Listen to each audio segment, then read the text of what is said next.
Okay, we're back for part number 2. So we'll just wait for everybody here to hit the chat. All right. So Benjamin Eves is here, Mark G's here, and Ben Demon Hunter. Oh, kill that. There we go. Sorry about that, guys. Anyway, so we're back for part 2. So now we can drink some. Let's see. Get out of here and go to the new chat so I can see everybody. That would be good. Kill that. Part 2. Here we go. All right. That way we figure we've got a second. Hey, here's back in here. We got Donald Rance, Icehouse, Ben Demon Hunter, Mark JG, and Benjamin Eves.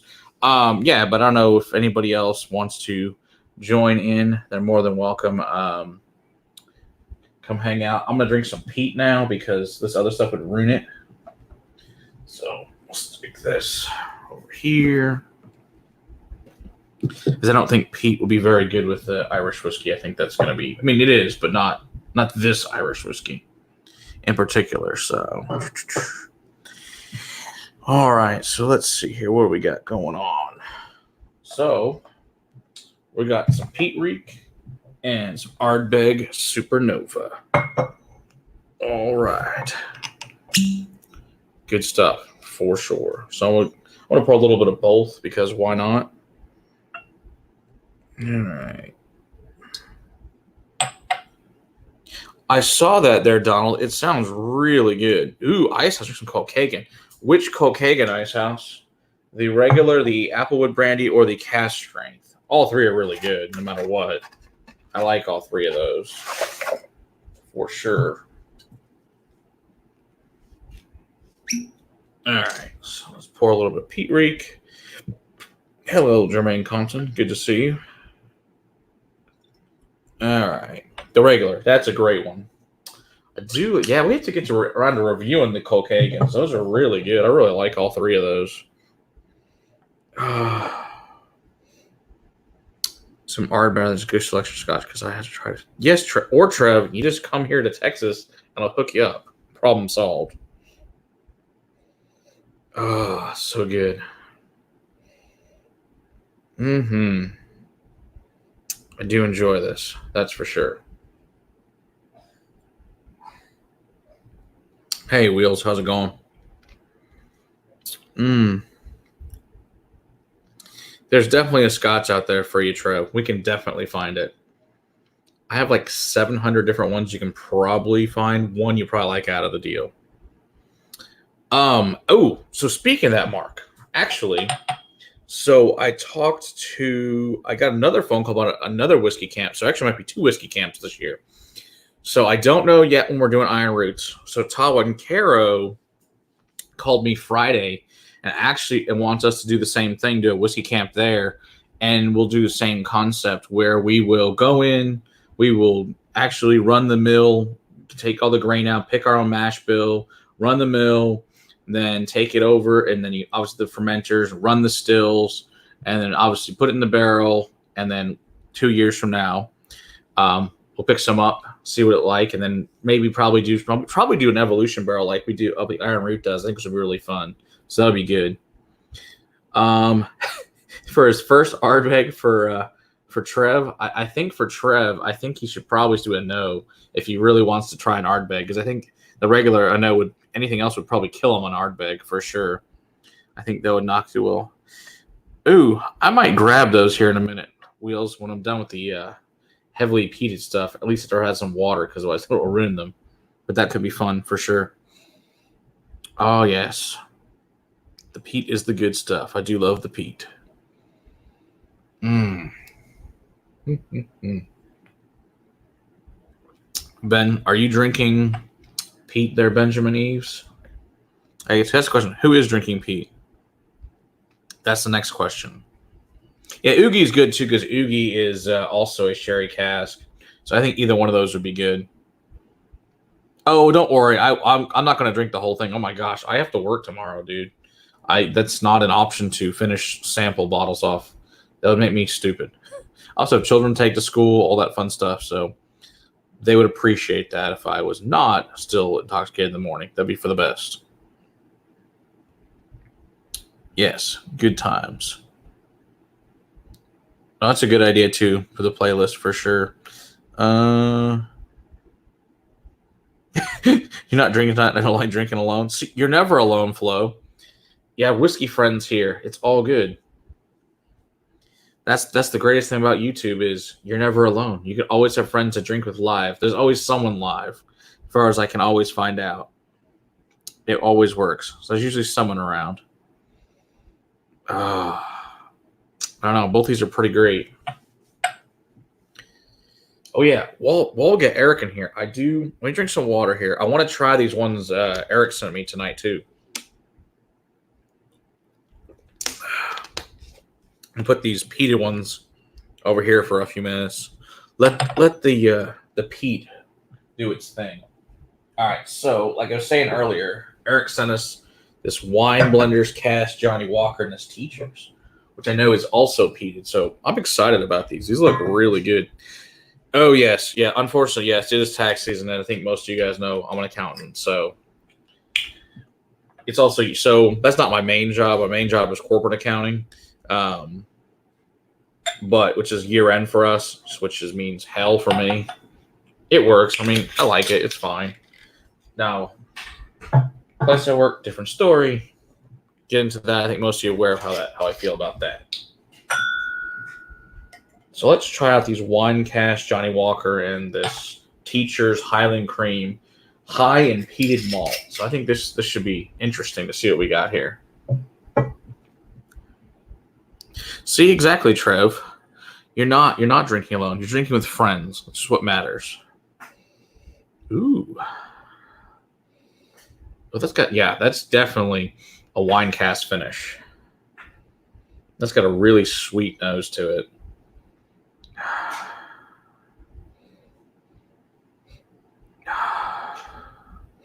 Oh, I sent Will a sample of both tonight before he got home.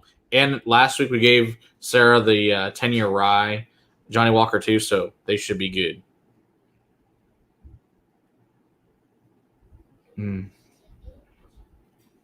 Oh, that's nice. There's still some of that metallic grain on there, Johnny Walker. But it's got a nice sweetness to it, for sure. That's pretty good. I do like that. It's for nice blend. That's very nice. All right, so let's see how this Teacher's is. I don't know. I'll have to look in the bag, Eric. I didn't really look that close. I was just looking at the whiskey, going, "Oh, whiskey, new whiskey." You know how exciting it is to open whiskey when you get whiskey in the mail? It's my favorite. Oh, really? One's a wine, one's a cognac, Brandon. Very cool. All right.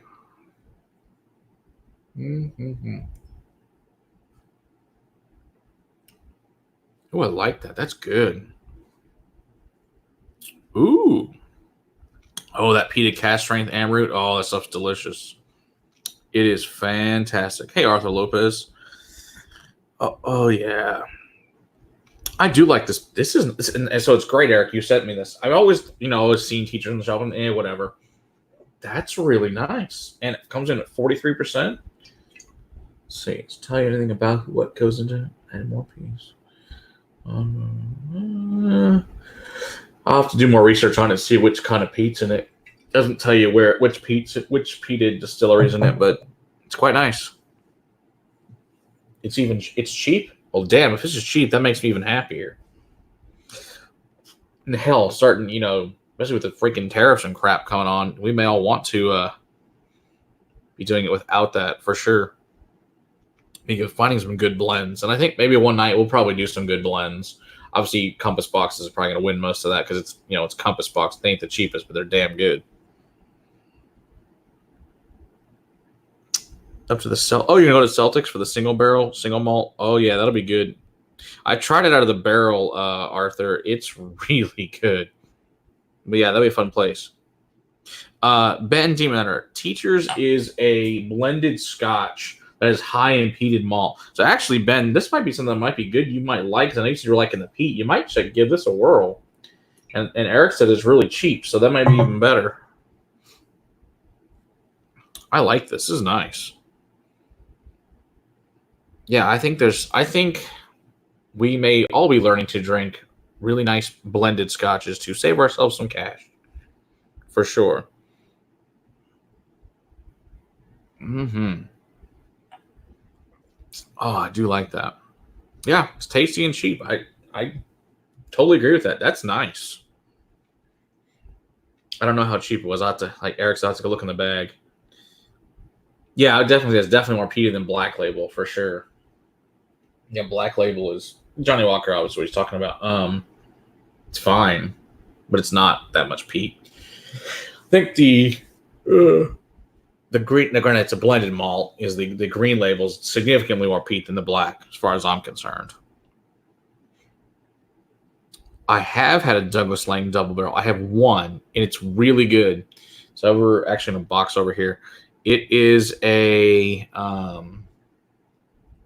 Douglas Lang combo of Coila and Ben Nevis, and it is glorious. Yeah, you're right. Buy the hell at Andalusia. Yeah, you're right. Andalusia is great. So yeah, so Chris, that's your question. I may pull that here in a little bit, actually. Ooh, you pardon the Maker's Mark. Remember to release the RC6. Oh yes, the RC6 is quite nice. When I first opened the RC6, I was like, meh, it's fine. But once that's opened up for a while, that's quite good. I do like that. Yeah, I would say that the teacher spanks the JW Black. I would say for sure. Yeah, I would go for teachers over Johnny Walker Black for sure. If you like the peat, that's a good place to go. Ooh, I like the way you talk there, Donald. That sounds great. Oh, Emily, we'll just see if we can help you out with that problem. See if I can locate. I'll see what I can do. No guarantees, obviously, but see what we can do. Oh, I did get the Juntos and the peated single malt. Let's see. Who brought that? The Juntos came from. Who brought that here? That was Captain Make It Happen. And Travis got me the peated single malt.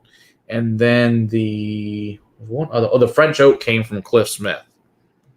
So thank God for awesome people that go to Balcones. But they are fantastic. Yeah, I would definitely agree, Flo. It definitely changes. Ooh, a Cola and Tamdu? That sounds good. Had it for 3 years. Crack that thing. It's going to be awesome. Yeah, there's probably no rush to do the Johnny Walker Double Black or the regular one. The Double Black is better, I think, than the Black, but, it's up to you. Oh, that is so freaking good. That peated Balcones is great. It does have a creamy feel. I totally agree, Eric. It's really nice. Yeah, it actually, some of the peat actually made it to stores this year, shockingly enough. Oh, yeah, I can grab the peated Balcones if you guys want. That's not a problem. It's in the other room. You'll have to talk amongst yourselves for a bit at that point if I do that. So, as, what's her name? Linda Richmond would say. The old Mike Myers skit over on SNL back in the, I guess, was that probably late 90s.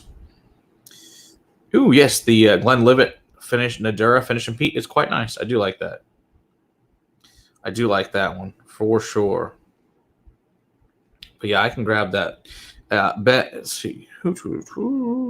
Benjamin Eves, do you have the Balcones peated single malt? I guess Arthur clearly has it. Who else has the Balcones peated single malt? Just to wonder. At this point, I think it's going to turn into Pete Night Part 2 at this rate. Fine by me. Ooh, Cahuilla 12. That's a great one. Do love that. The Cahuilla 18 is unpeated, but glorious whiskey. I think Ben Demon Hunter, you've definitely set up on the peat train. It's a great train to get on, for sure. Can't go wrong. I've got a sample. Okay. It is fantastic. The Port Charlotte 10. That's a great one. Oh, Emily, no problem. Yeah, let me see what I can do for you. I will look into it. Obviously, it will not be quick. I think most of you have known that I've been very, very busy with family and work for the last couple of months.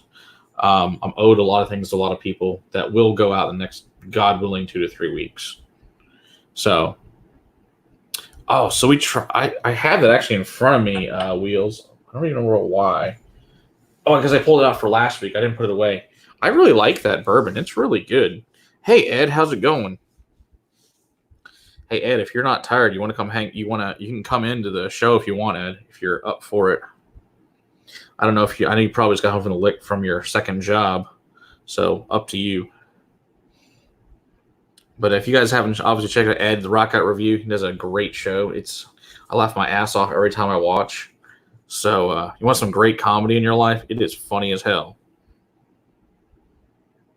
You never know what Ed's going to say, and it's usually very comical. I always like going to Ed's show. It's always a great time. In bed. That is a problem. I do not think Erica will be pleased with you. So I guess Ed's out of luck. But I appreciate you coming in to the chat for sure. It's good. I like it. They do have a peated burn at the King's Distillery in New York. You're right. The Kings County. I have some over there and in a box. It's quite good. I do love that one. I like Kings County. I like the J. Riddle. We got the King County. We got as a donation in Austin. The J. Riddle came from Cliff Smith. And then we got the peated Rocktown from Stellar Matrix. So there we go. So, Hey, Schnizzle. Good to see you. Oh, yeah, the old Polteny. Yeah, you got the old. Yeah, I told you that old Polteny is a good pickup, dude. That's great stuff. You can find an old 17 or 21 old Polteny. I mean, granted, the new old Poltenies are really good too, but they're totally different than the new one than the old ones are. But they're all really good. Every old Polteny I've ever had is great. There's not a bad old one. I've had several different ones and some indie bottlers, and then also I've had some some duty frees that my buddy Pete picked up. One of the duty frees. Oh, it's good. Yeah, dude. Those tariffs, dude. Those are gonna be killers. I'm very afraid for the Scotch industry with the lovely freaking tariffs. It's no good. Yeah, I agree, Benjamin. The 70, it's no good. The Navigator's good. I do like the Navigator. I do enjoy the Navigator. I like the 17 is glorious, but yeah, dude, they're all good. It's good stuff. All right, I'm gonna grab a couple of things for you guys. They're already happening in their store. So Ed, that's a good question. While you're in here, so Ed, have you seen, besides only thing we've seen here in Texas is the new 12? Have you seen the 15, 18 or the HUD art at all by chance? The HUD art's great. I don't know if you had it or not, Ed, but if you hadn't, it's fantastic. But I just don't know if it's available anywhere at all. But yeah, let me grab a couple of things here. Oh gosh. Let's see here.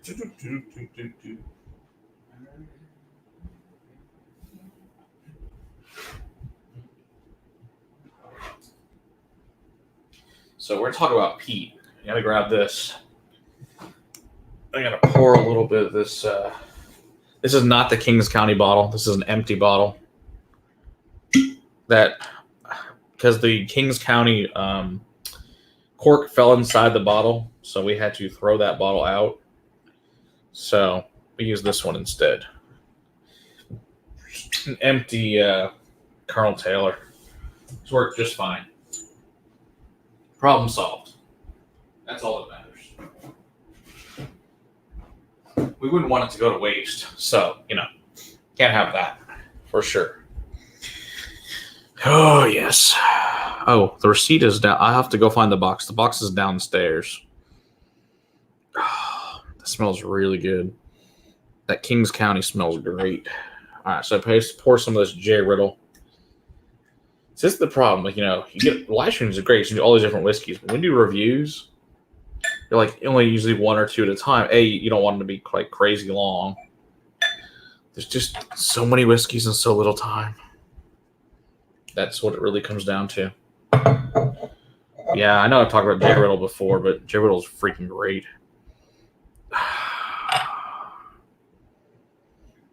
Whoa, hell no, Donald. That's crazy for Gelke 23. Or 100 for Ardbeg 10. No, that's absurd.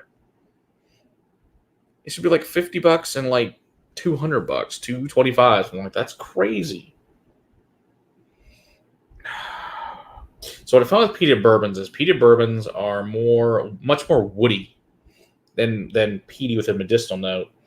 Much more of your barrel notes on it.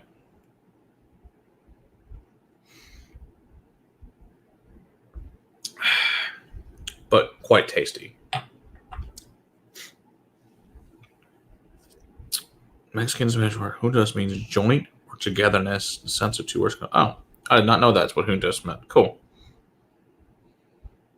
The Whiskey Rebellion. That's true. It was a tax protest back in the 1790s. 1791, I guess that's what you said there. Wow. That's crazy.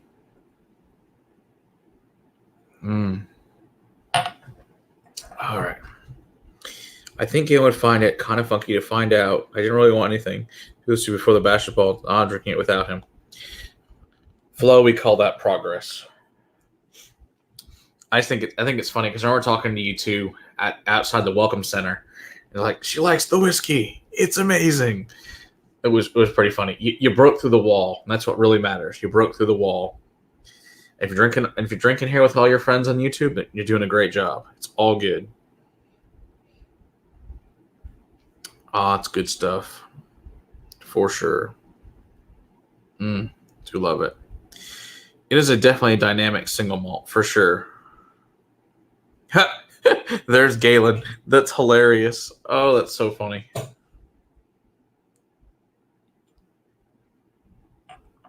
Oh, yeah. The peated bourbon is kind of those burned plastic with a lot of caramel. Which one are you talking about, Ed? Which particular peated bourbon? Are you talking about the Kings County or the J. Riddle? I know because you probably had the J. Riddle as my guess, since you're up in that neck of the woods. Which I might actually get to come. I don't know where you would live in Milwaukee. It's like 3 or 4 hours away where we're going. But the Kings County plastic. Yeah, I can see the nose being plastic for sure. But I think the most plastic whiskey nose wise I ever got was the Connemara Cask Strength. This stuff was like super plasticky, but really tasty. Hoping to make it down this year, but it's awful time. Oh, yeah, Donald, we'd love to have you for the Bastards Ball. It'd be amazing.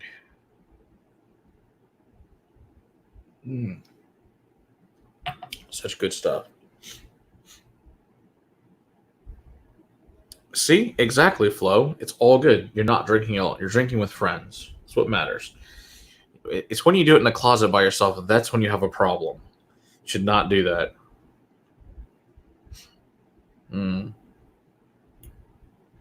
The best tire fire Benjamin Eves is Spring 44 out of Colorado. That is a NASCAR race. It is delicious. I think I've showed you guys that one before. I'll pull it out again because it's freaking awesome. Yeah, let me pull that out real quick. Let's see here.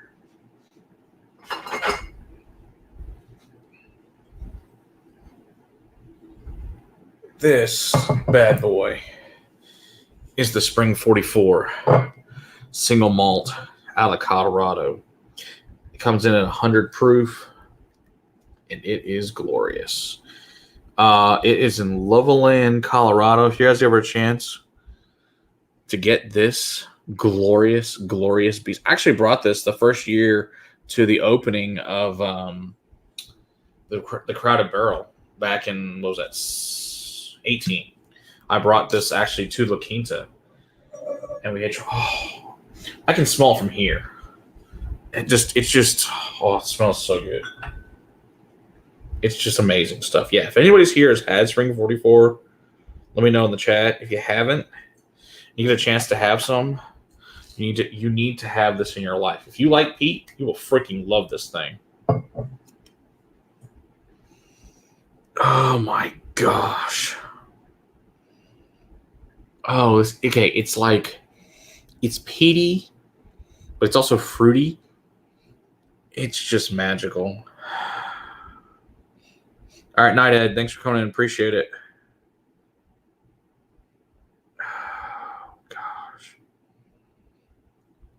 has magically evolved over the last couple of years I've had this bottle. You need this. You need this in your life.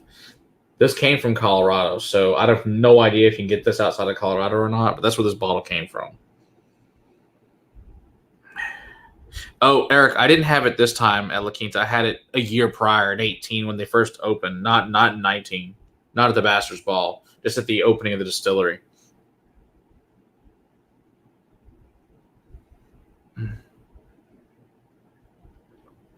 Oh. Will, we need to review this sometime soon. I forgot how much I love this whiskey. It's so freaking awesome. Yeah, it's all your burning tires and gasoline and everything's right in the roll with this whiskey. It's just glorious. Yes, Sarah will hate the hell out of this whiskey, but it is freaking awesome. Oh, Flo, that's awesome. Good for you. You're a knight on Patreon. That's fantastic.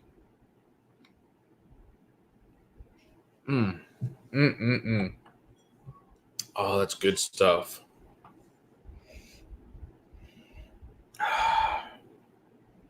All right, so I'm going to go back to this Ardbeg and the raw cask just to see compare to this one.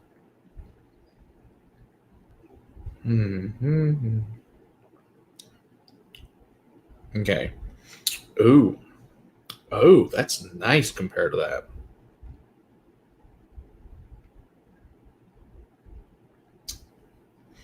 All right. Better plan. Blending time. Because blending is glorious. We'll put a little Spring 44 in there. Then I'm going to take these two peated bourbons and put them together. A chemical factory. Exactly. That is so right. All right, so I'm going to blend these all together. Let's see what we get here.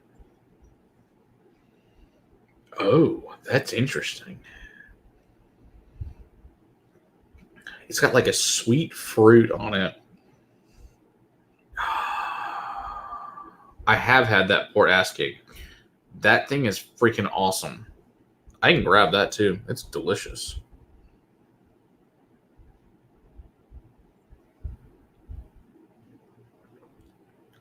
Okay. That's like a fruit bomb with peat in it. That is delicious. I do love blending. Blending is great. That is crazy how good that is. Oh, that would be a sick bottle to have. Like a fifth of each bottle made into one. Problem is, I can't even probably get. Basically, I can get none of those ever again, more or less. So that's not going to happen.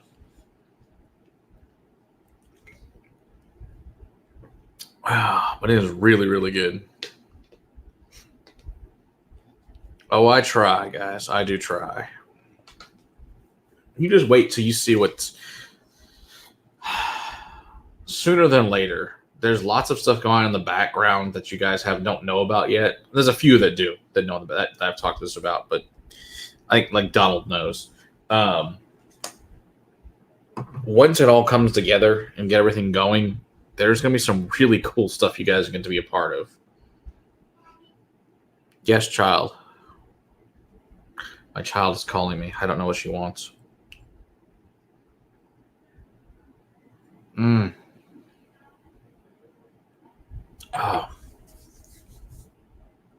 Oh, it's like mango and papaya, some pineapple, a little Granny Smith. But then on beyond that, so that's your upfront sweetness. You've got now gasoline, burning tires, a brush fire. Oh, this is freaking awesome. This is freaking delicious. Yes, Galen, that is the plan. When I'm not so insanely busy, I God willing, guys, I started the Patreon. I've started working on. I just haven't had a chance to finish it. I just need about a week of my time to do nothing else but work on Patreon and get it done, and then work on merch for you guys. I have merch figured out. I just have to have time to like submit it to the freaking different things to make it. So really cool stuff's happening. I just don't have time to submit everything and do the final pieces to it. But the good news is, God willing, we're going to get an intern to help us out.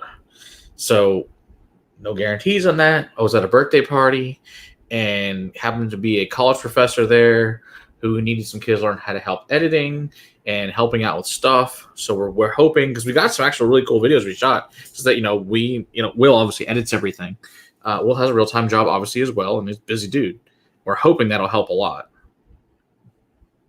I do have the high rye, and the wheated. I have the wheated. I have not. Do I have the high rye? I do have the high rye. Yeah, the bourbon. Yeah, I have the high rye. It's good. I really like it a lot. It's funny. So I actually got the high rye from a guy named Mark Tarogino. He comes. He's a member of our club, and he came to hang out one night. He brought this for a whiskey tasting. He's like, I don't like this. Do you want this? I'm like, hell yeah, that stuff's awesome. That's right. Will's got plenty to do, damn it. And that's the problem, is all three of us have real jobs, and our freaking real jobs are in the damn way. But, we need this thing called money to, pay our mortgages and bills and kids and all that fun stuff. So it is what it is. All right. Night, Benjamin Eves. Good to see you in here. I appreciate it.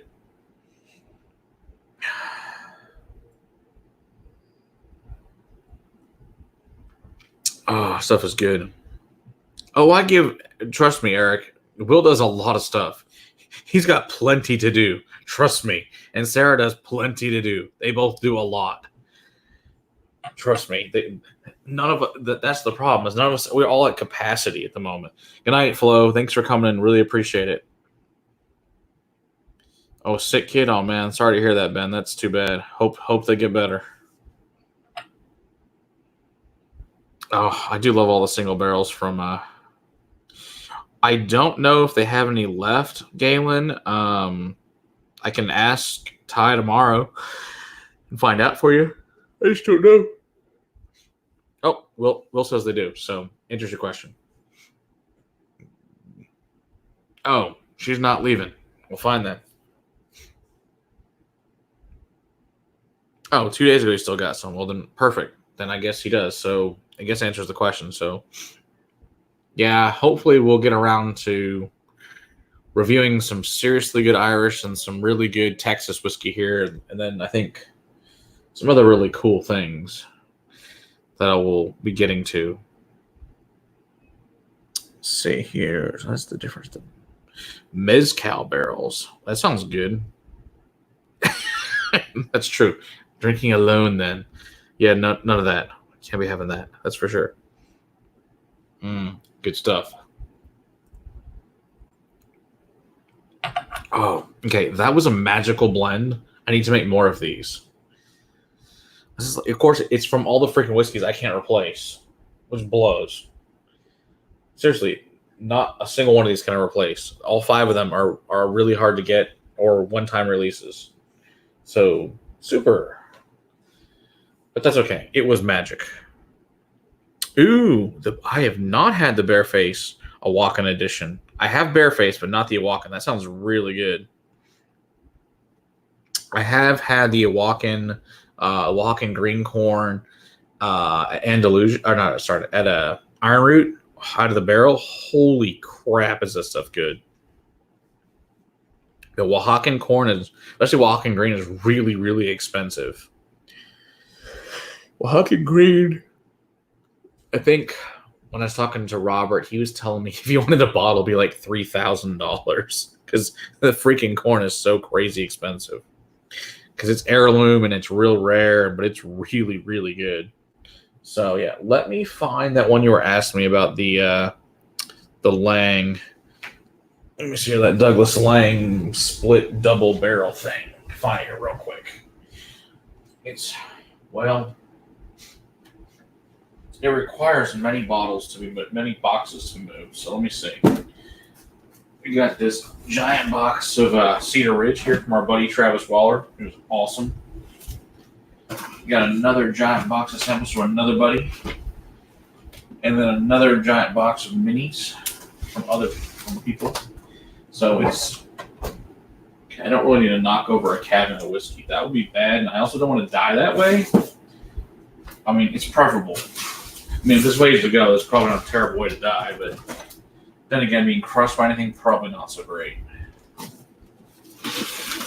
So I gotta move some boxes here, and we're getting to it. This whole freaking box here of freaking mini bottles. Because, sometimes I find the best way to do things is get a mini bottle, because, especially if I'm pretty much guaranteed for it to suck, I'd rather have a mini bottle than a real bottle. It seems kind of pointless. But, whatever. So here it is. So here is the Douglas Lang's Double Barrel Caol Ila Ben Nevis. So it is a traditionally non-chill filtered, one single cask of each blended together. And this comes in at, let's see here. I'm trying to find the proof for you guys. I'm not finding it yet. So it's funny, it comes in this very clear color. 92. Answers our question. All right, let's see here. The strawberry chocolate. What? Where's strawberry chocolate? Mom said it happened. The strawberry chocolates? They're in the cabinet above in the butler's pantry. On the left side, second shelf. Bring me one too, please. Sorry, my kids asked me about chocolate. Anyway, let's see. I meant the High Rye and Wheated from 19 or single barrel release. Oh, I don't think I've had those. Maybe not then. Okay, so let's see here. Let me go back and see.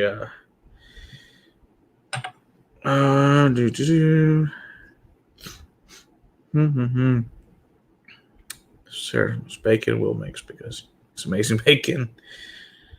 Too much. I do have Fighting Cock. I have Fighting Cock, the original. I have a Fighting Cock that's actually a 6-year. Then I have the newer Fighting Cock that has no age statement on it, which we'll do a video comparing the two at some point in time. But I do have, actually it's good. It's like $15 and it's really good.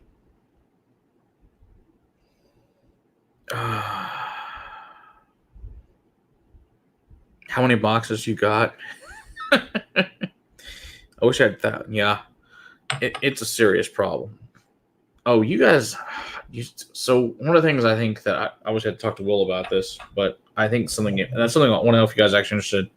Would you guys be interested in seeing like a cabinet a day or something, like a cabinet episode? Like we open one cabinet, tell you what's in it, and then another episode, what's in it, or how about what's in a box, stuff like that. So, but no, it's 103 proof, that Fighting Cock.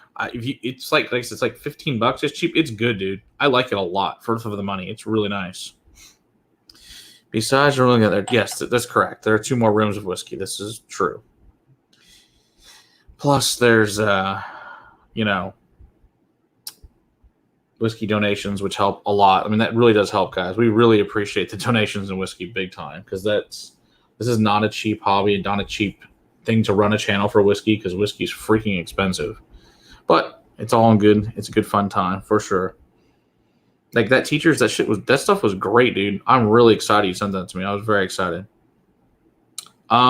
We could certainly review rums or brandies for you guys. We're not opposed to reviewing anything. I like other things, guys. I like liqueurs, I like brandies, I like vodkas, I like gins.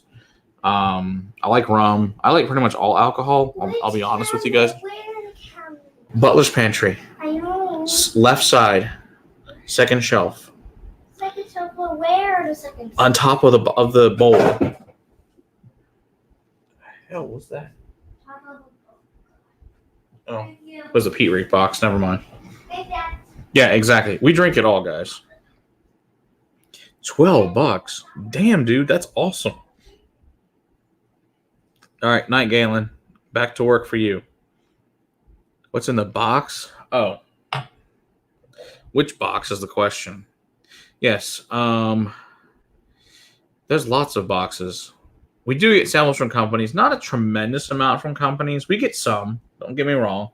And we'll always be honest and tell you guys if we got something from a brand, we will tell you we got it from a brand. I'm not going to tell you guys, oh hey, I bought this if I didn't. That's stupid. Or we always tell everybody just like every donation we always put their name up in the next to our night, and then we put it in the description who gave us the bottle for sure.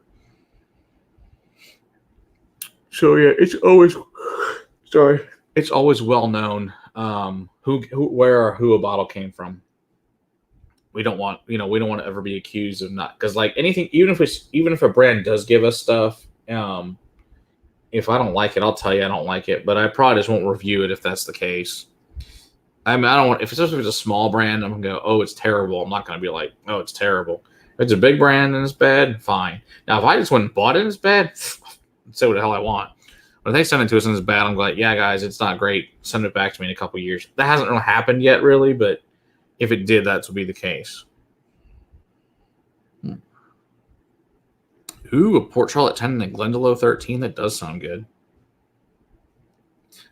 Yes, I do like a Robert Mondavi Aged Bourbon Barrels. I do like, what's his name? Cooper and Thief makes a really nice finished red wine finished in bourbon cask. I really like. On the top, you're already eating them, aren't you? No, I just found a circle in there. Yeah, that's the chocolates. No, the chocolates found a strawberry. There's no strawberry. No, the ones that are like sticks. I don't have any sticks chocolates. Remember I gave? Go bring me the box you're eating out of right now. I'm not. Mm-hmm. I'm not. Shh. Okay, go find the box. Butler's Pantry. You're not there. Not the hard ones. Which one are you eating? I'm not eating anything. What you?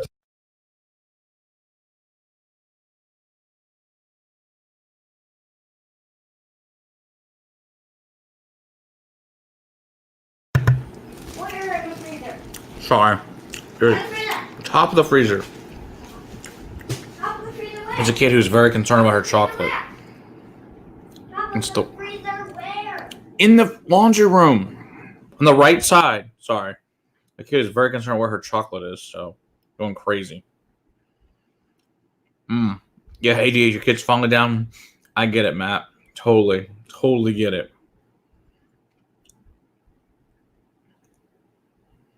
Yeah.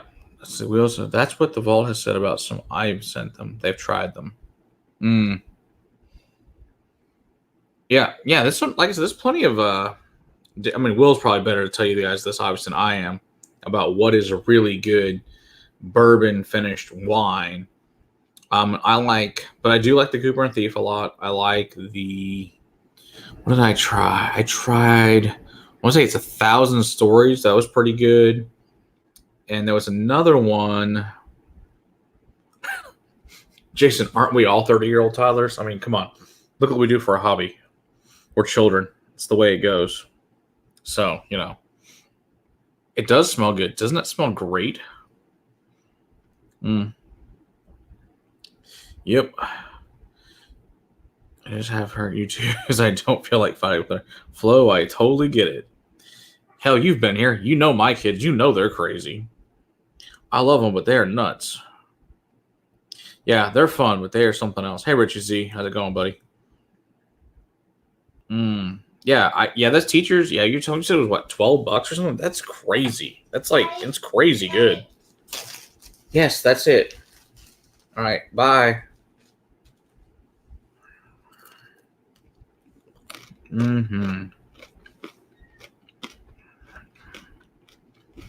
See, and the problem with some of those Chardonnays, Brandon, is what I find, some Chardonnays finished in oak are too over oaked for me. I prefer an unoaked Chardonnay personally. Yeah, that's the shit, man. For $12, that's the best damn $12 scotch I've ever had. That was awesome.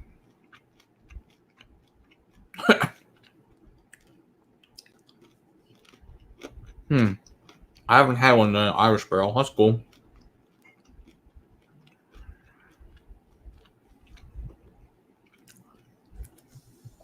But no, I do like. I think you guys pretty much know. I pretty much like all alcohol. I like beer. I like wine.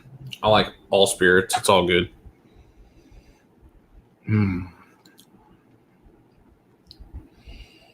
Mm. You're an anarchist, Ben. Yeah, for $12, you're not kidding. I should enjoy the hell out of it. Oh hell no! I do not like pickle beer. Pickle beer is gross. Okay, so if any of you guys are from around here, there's a brewery here called called Martin House. Cool brewery. They make great stuff. There's this insane pickle beer that people are obsessed with. I got like a 6-pack of it. I do not understand at all. I do not like it. It is like literally drinking pickle juice. This thing is an allocation. Like people go crazy. Like the truck shows up, the damn thing disappears that day. It's crazy. I am not a fan.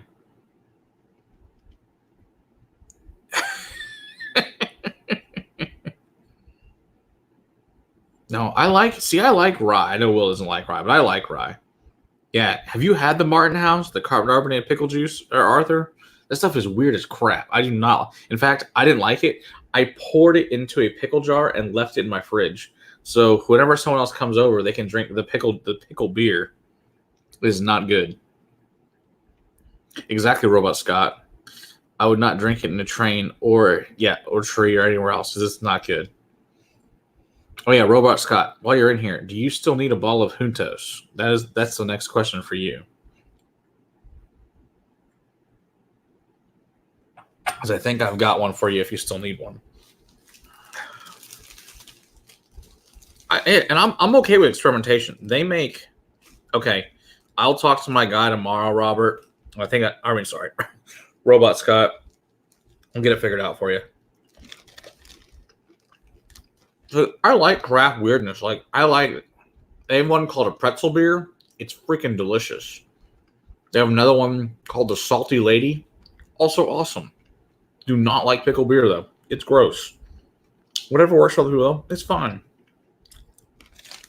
I'll be honest. I like really dark, heavy, stupid, high-proof beers because I'm an idiot. They are delicious though. Like I like my beer where I can't see through it. That's the kind of beers I like. Like 12%, stupid crap like that.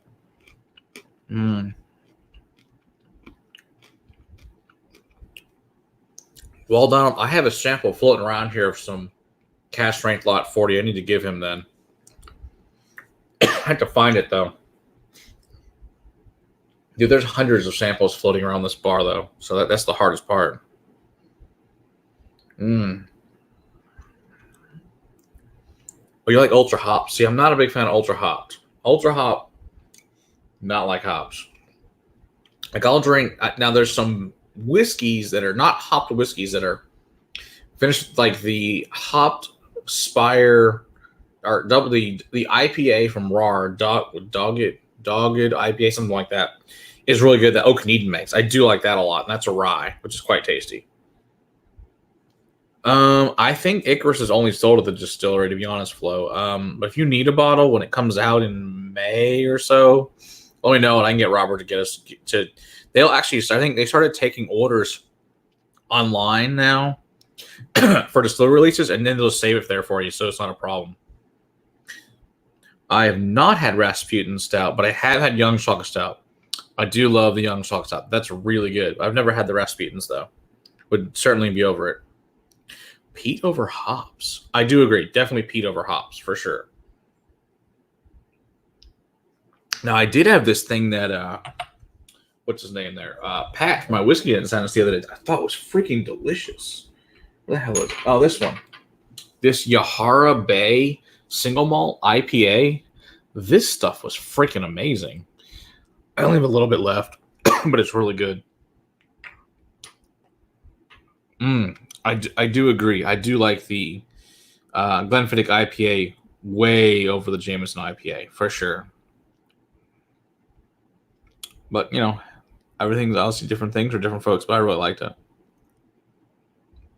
So Arthur knows. So it makes it out to Allen, but November the trailers cleaned out both stores of it. Oh yeah, because everybody was up there for the 5th year anniversary. You're right. It's a good point. But yeah, there'll be more in May. Oh, it's all good. Problem solved. But it is an annual release, but it's damn tasty. But I know you can buy it online, and they'll save it as a story for you, so you should be okay.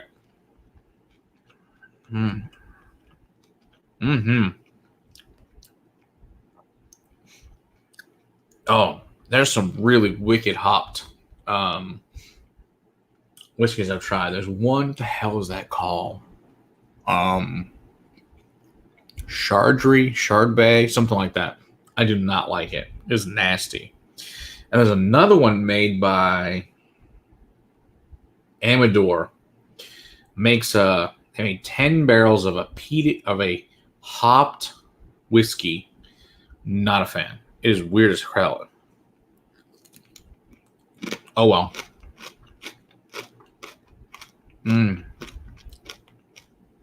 Yeah, Arthur, the stuff that's going to come out of Iron Root this year is going to be insane.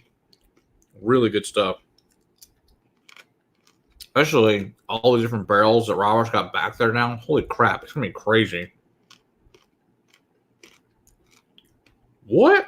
Hop water's a thing? That sounds weird. And not in a good way. I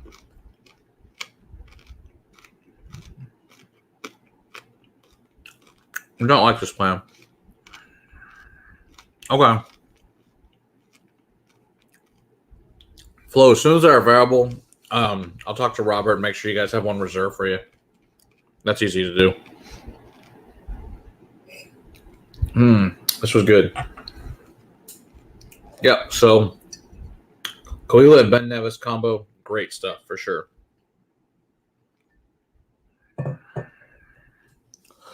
Well, so Jason's question is, where do you think American craft distilling is headed? Will many of them close shop in recent years or be bought out by Diageo, Pernod, Foreman, etc.? Well, I think the good ones, obviously, the ones that don't, here's where we're going. I think there will be consolidation. There's just so freaking many.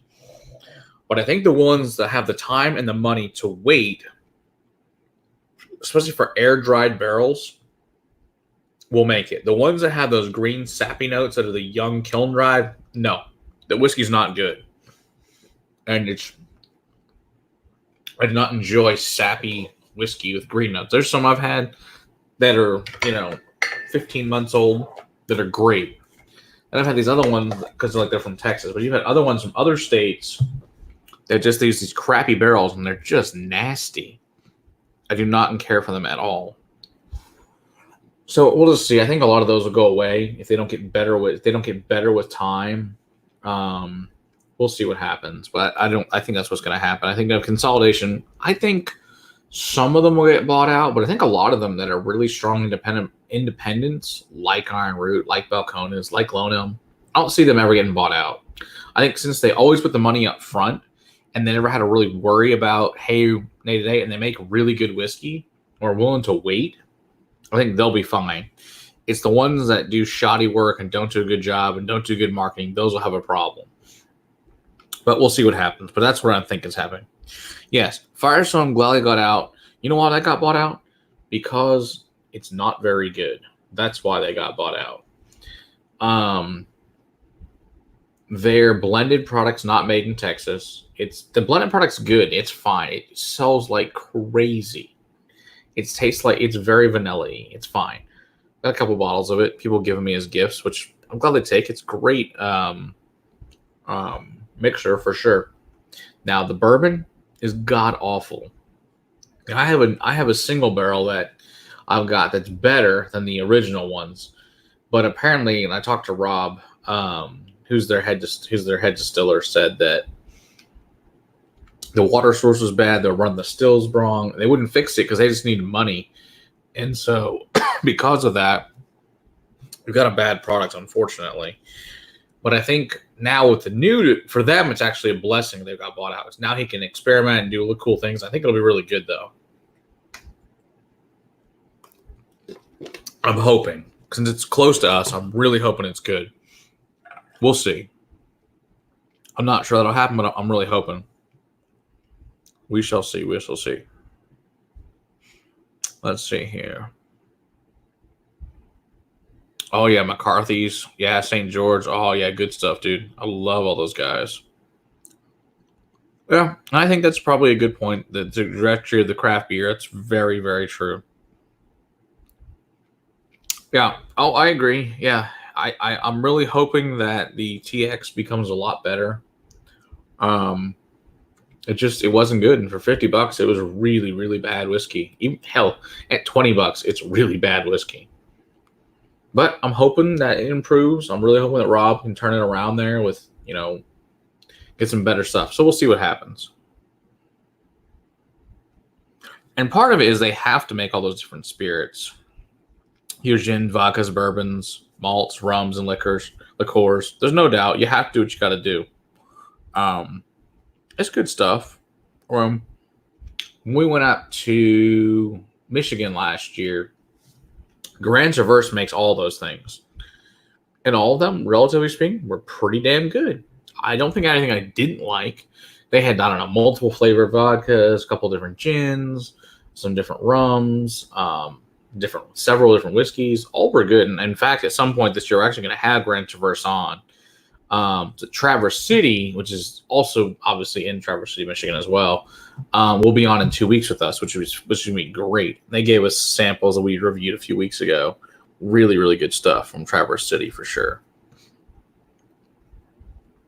Yep, you're right. You can't charge more. And that's the problem is some of them, they're charging more, but they're nowhere near as good.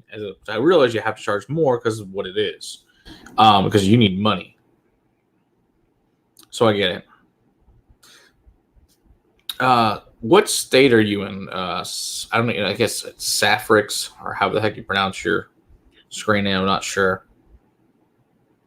I want to say maybe we're in like Wisconsin or something like that. If that's right, let me know. But yeah, I do hope more Texas whiskeys do make it out of here. I know wine some. Will is a wine sommelier, Emily, so he'll know way more about wine than I will. I can tell you a little bit about wine. I belong to multiple wine memberships, but I mean, Will is obviously he's a som, so he knows a lot more about wine than I do. I can try and help you though, or Will can answer your question in the chat. So yeah, that's right, because Eric's in Wisconsin. Yeah, so Emily, ask your question, and then we'll answer it for you in the chat, because Will's, like I said, he's a som in wine, so he'll definitely answer your question. That's right, and you're in Wisconsin too. So, question for you guys are in Wisconsin: how close are you guys to Door County? That's my next question. Just to wonder if any of you guys have ever been there before. Okay, so you're in California. Okay. So it's not so late for you. It's only 9:15. That's not bad. Yeah, for us it's 11:15, which is fine. No big deal.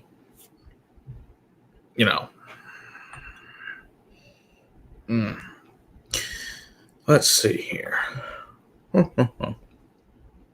Hey, Howdy Whiskey, how's it going? Yep, love Door County. Cool. So I'm in Illinois. So you went to Door County then? Yeah. 2 hours from Door County. Okay, very cool. 12:15. Not so great for Donald. It is late. So 1.5 hours away. Okay, so you're not super close, not super far. Okay. Yeah, because we're planning to go to the Hatch Distillery and to the Door County Distillery. So I'm hoping to find good things there. That's my plan. So we'll see.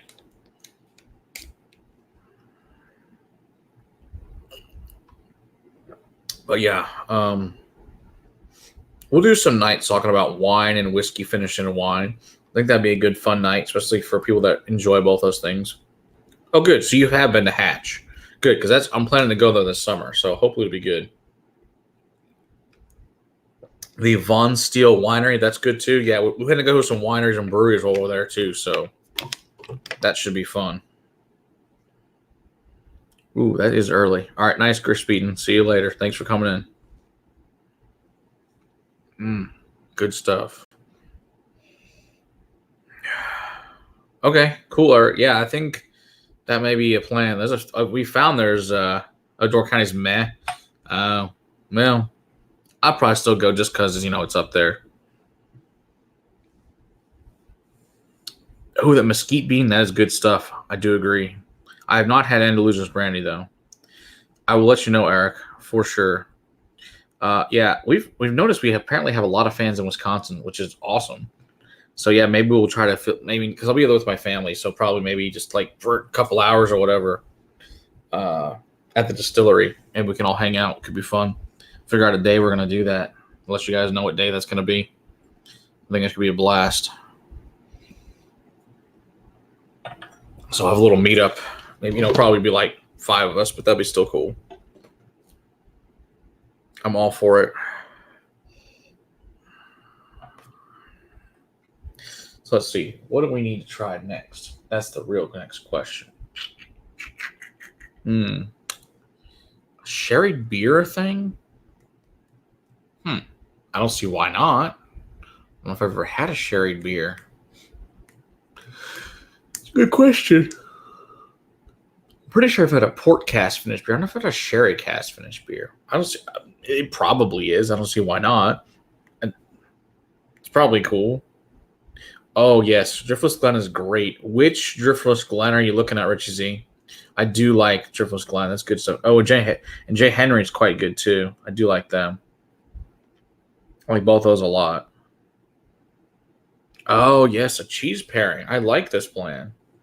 Oh, we could totally do a cheese pairing and whiskey episode. I'll be all for that. That sounds fantastic. But yeah, I know there's a pick of Driftless Glen out there in California that I've tried that's really good. Oh shit. So that my next question for you guys. So you found some egg harbors. We're actually probably going to stay as an Egg Harbor. That's really cool. Very cool. It's the only place you found E.H. Taylor. Good to know. So that tells me there's a good liquor store in Egg Harbor. Can you tell me the name of the liquor store?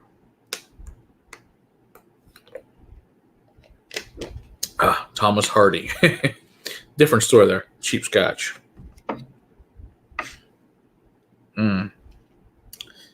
Stilton and Octorm. I don't think that's it. I love the porters from Prairie Artesian. I've never had that particular beer. Yeah, I drink a lot of if I drink beer here, it's mostly from the craft local guys. And or I drink German and Austrian and Belgian beer.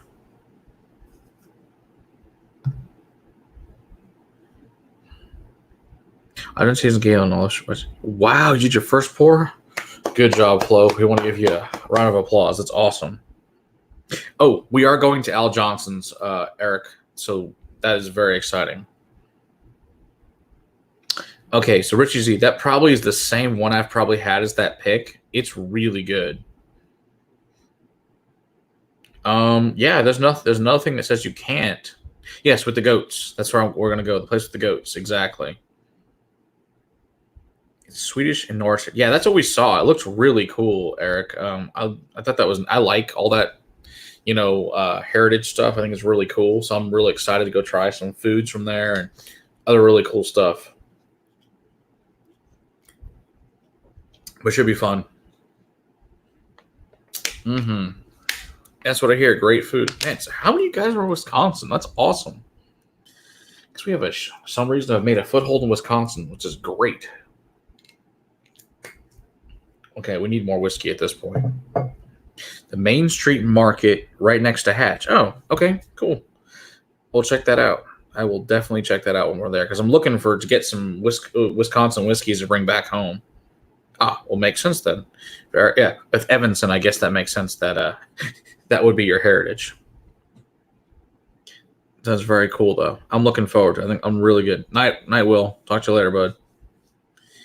All right, I'm going to get the peated Balcones. I'll be back in 15 seconds. God willing, or less. So that's the plan, to get the peated Balcones. Come right back. It's going to go in the other room. Right back. Dead air is no good. No nice dead air.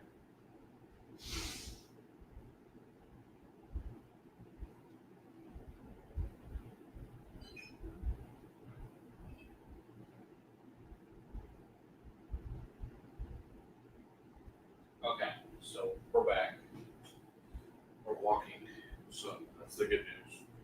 So we got the pita balcones. I know Arthur was talking about this earlier. How much he likes the pita balcones, which I do agree it is delicious. Yeah, we can thank Travis Waller for this one. Good stuff.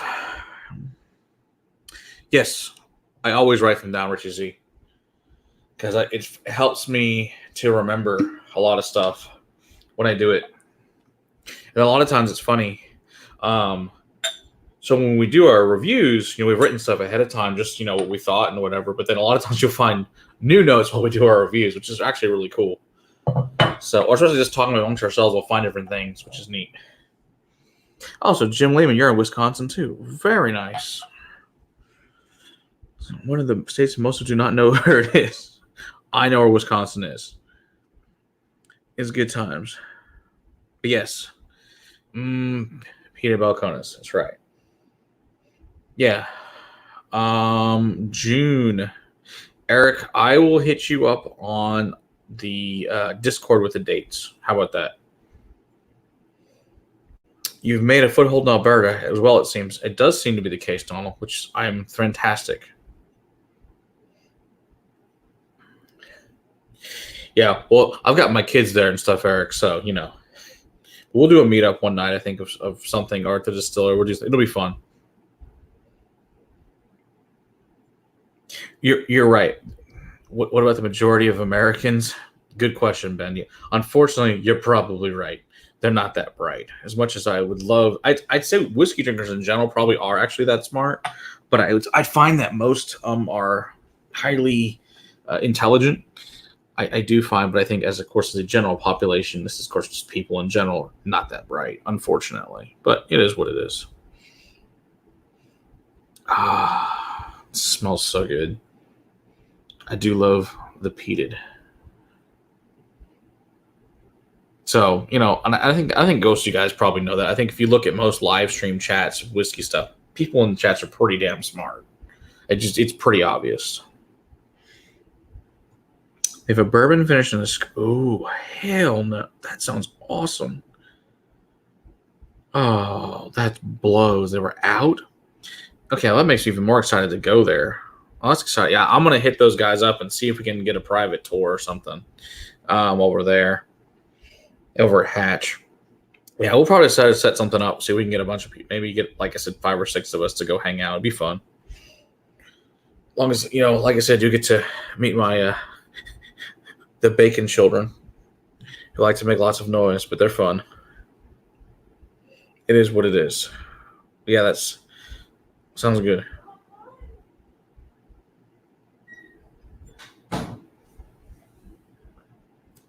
are you guys doing?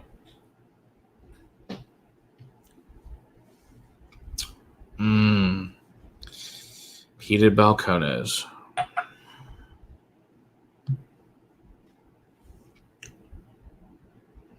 Those are some damn good notes there, Arthur.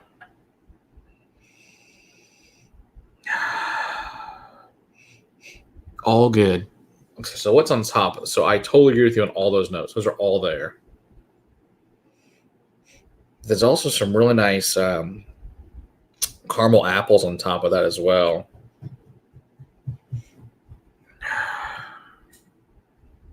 Ooh. Obsidian Smoke and Sea. I've heard of that. I've never had it, but I hear great things about it. I've heard, yeah, that sounds really, really good. But I definitely would love to try that.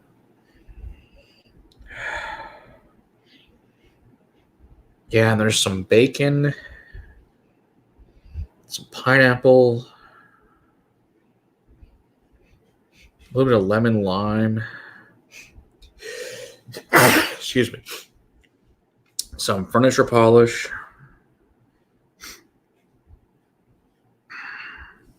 That was really good. I do like the Kubaton Tomatin peated. It's really good. I can show you which one I have. I don't think I have that particular one, but I can show you what I've got.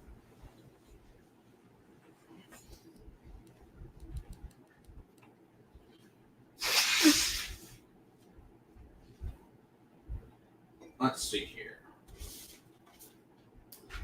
I've only got one of it. This is the only Tibetan Kubakan I've ever seen. Is this one? I know they make several of them. I've just never seen them. Oh, thank you, Emily. Appreciate it. So this is the only one I've got. Is this Kubakan? But it's good. Oh, or well, barrel aged beer is my new favorite thing. Hold on, I got two children to deal with.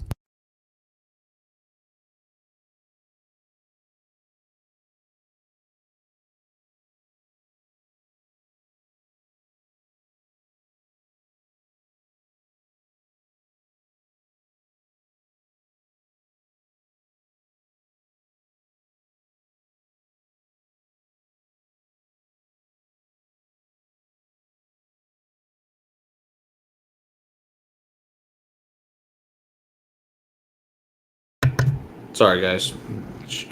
Children issues. Anyway, so yeah, no, I do like barrel aged beer for sure. Oh, there was this beer. I can't remember what the heck it was called. It was a local beer. I want to say it was Lakewood Brewery. I think could be totally wrong on this. They had here finished in a Lagavulin barrel. Oh my gosh, it was amazing. I do like stuff finished in peated casks. I had a wine too finished in a peated cask that was delicious, but I can't remember the hell it was. It was really good. Violet, stop! Stop.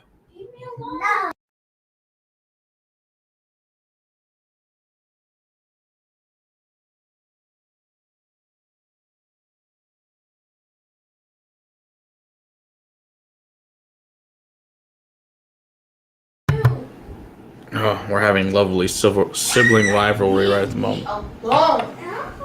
Hold on. I have to deal with this lovely children situation.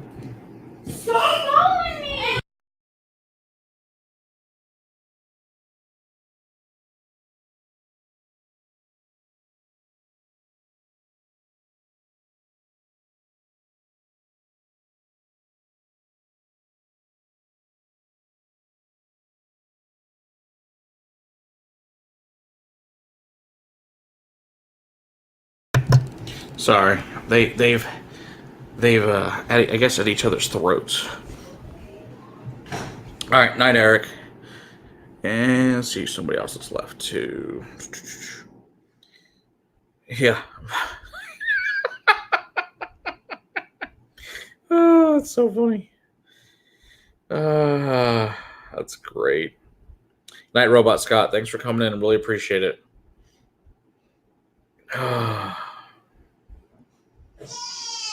Oh, the children. Yes.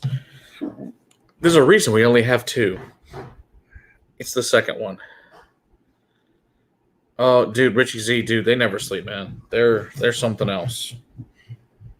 I wish they would go to bed. They just don't like to go to bed. All right, go play. And they like to fight, so they got that going for them. So it's good times. It's good times. Yeah, they don't ever go to bed, whatever reason. They don't, especially my little one, she don't sleep. It's just the way it goes. Yeah, you know, there's something else. It is what it is. So, yeah, I figure we go maybe 30 minutes more max. Then I gotta finish a thumbnail for tomorrow's release. Really? There's a Highland Park cast. That sounds delicious. Have not had that. Sounds good though. Oh, it's real good.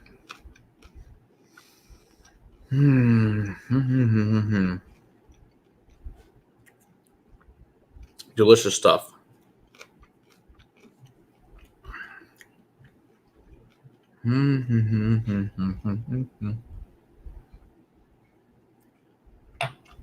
Okay.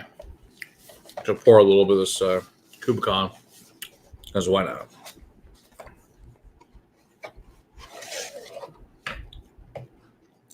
Let's see here. I need a new cork soon. That cork seems to be a little bit loose fitting. Obviously not good for the whiskey. So let's see here. I'm hoping this makes this cork a little bit wider, because that's no good. We'll see. Hope that's good enough. Let's see.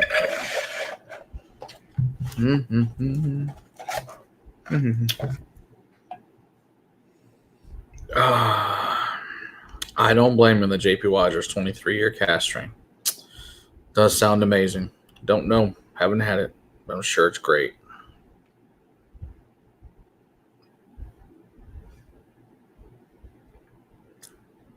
I have.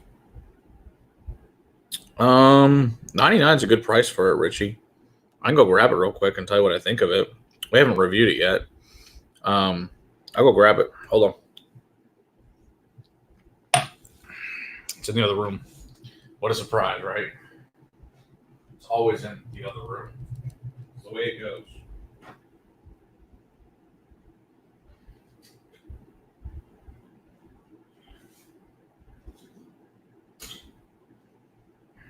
All right, so let's see here. So here is the brandy cask finish. Let's see.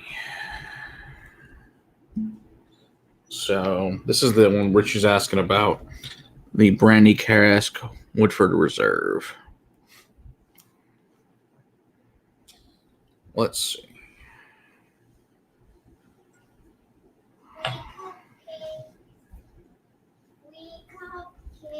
Cupcakes. Oh, apparently I'm getting free child plastic cupcakes.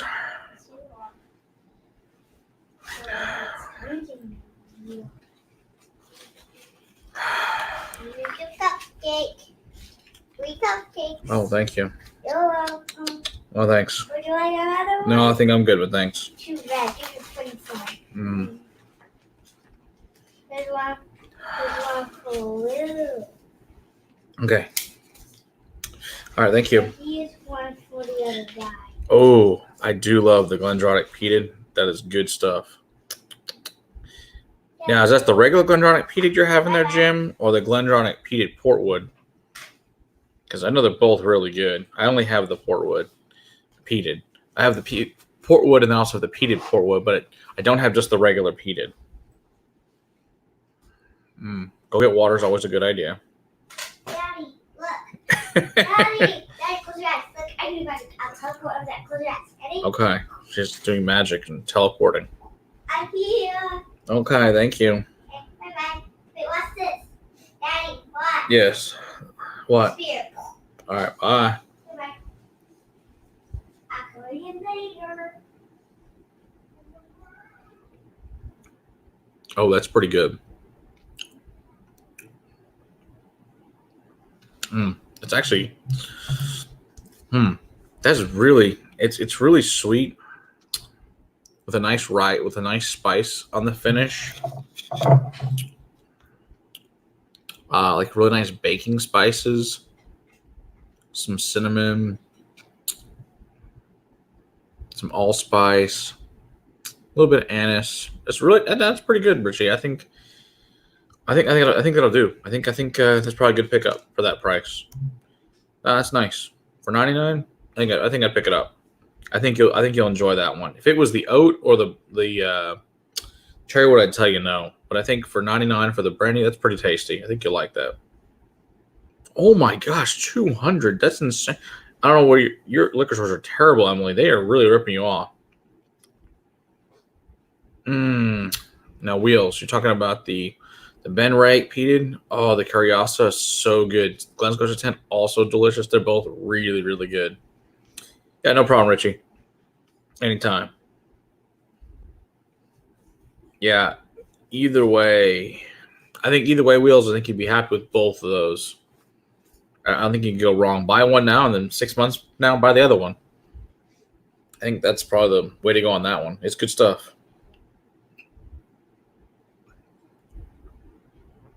Oh, delicious. Good stuff.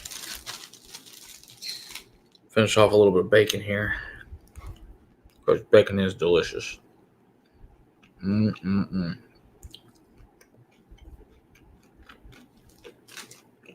Absolutely sound advice.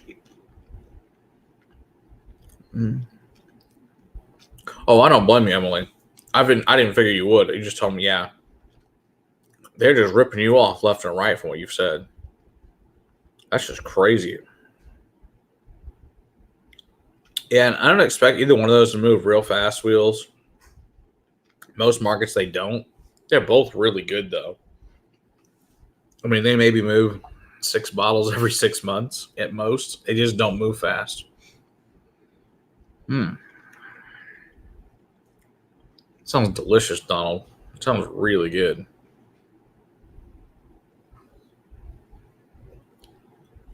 But I will say, today it was a good night. We hit our record high for our chats this evening. We hit 70 tonight, which was pretty awesome. I cannot say how awesome that was to hit 70 this evening. Don't we all, Wheels? We all like the limited releases and the hard to find ones. Because we're silly like that.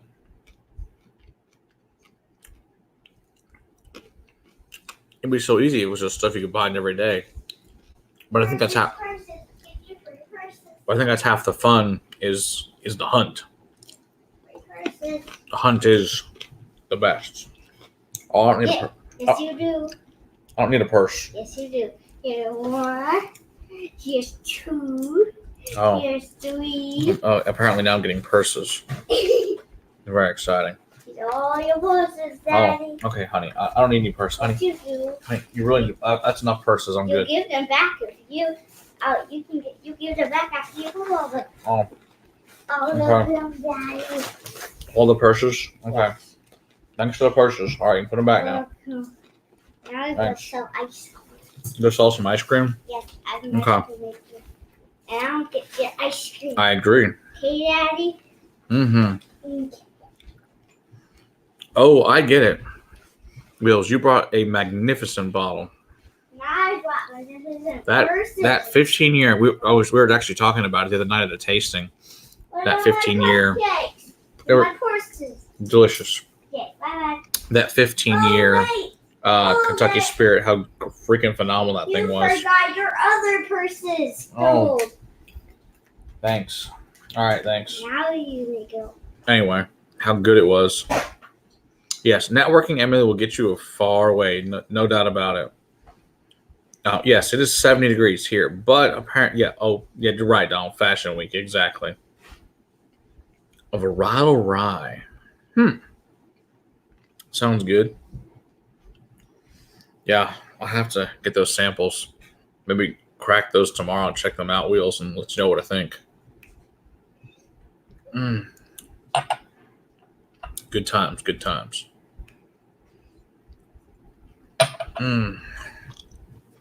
Cupcakes and bags are a great go build a fort. Oh, Emily, that's hysterical. You are funny. Yeah, but I totally agree. You should totally go do that. Oh, you're bringing a bottle of 1 of 50 now. Holy crap, dude. Yeah, so it's supposed to, like you said, 70 here now. But on Wednesday, it's supposed to snow. So it's supposed to be in the low 30s or upper 20s, something like that. Stupid. Today, 8 degrees. That is stupid cold. Shh. That's lovely. I don't need your Barbie head, but thank you. No. Alright. Bye. I want to have somebody put. Okay. You got to go. I love you, but you got to go. Can you get the batteries for my vacuum? No, honey. We're going to bed. What I don't have the batteries. you do? Go look in the drawer in the mudroom or in the butler's pantry. What kind are they? C's. What do they have on them? What do they have on them? Are they brown? What? What do they have on them? What? C. Yes. Yes, C. Are they brown? No, they're not brown. Are They're they only one C? They're 1C. They're silver and blue.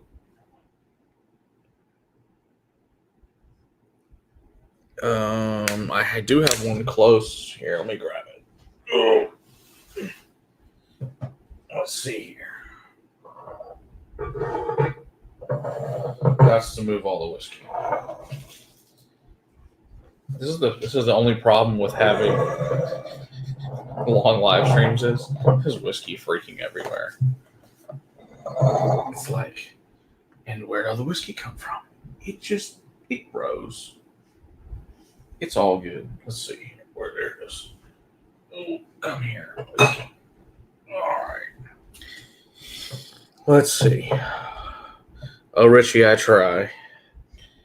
It takes a lot of patience. I'll tell you that right now. Because she's a lot of work. Plus, like I said, the kid never sleeps. So you got that going for you. What kid? They do wear hair bows, Flo. They sure do. I don't know. Try the battery drawer. I don't know. I told you, try the battery drawer. Well, if they're not there, then I don't know where they're at.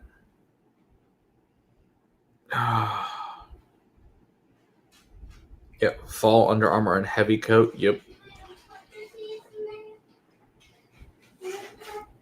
Yeah, we don't do cold here well in Texas at all. Oh, Flo, that'd be awesome. They'd love that. Honey, I don't have the batteries for your vacuum cleaner. I'm sorry. Honey, I'm going to cut this thing off in 17 minutes, and I will look for the batteries. Okay? All right, go play somewhere else. Can you be quiet for 17 minutes? Okay, no, 5 minutes. Then you go. Got my batteries. Then you come back. Yeah, it doesn't work that way. But thanks. It does. Don't. Stop. Be nice. So live streams are like tribbles. The bottles duplicate spontaneously. Yeah, pretty much. I mean, there's bottles everywhere. I mean, not granted. I'm also slightly lazy. I mean, because like I'll show you guys. So these are all the one, not everything we drank tonight. Some is from last week's live stream. Then all this other stuff here. So yeah, there's whiskey everywhere. It's just everywhere. Yeah, so they do duplicate. You know, it is what it is.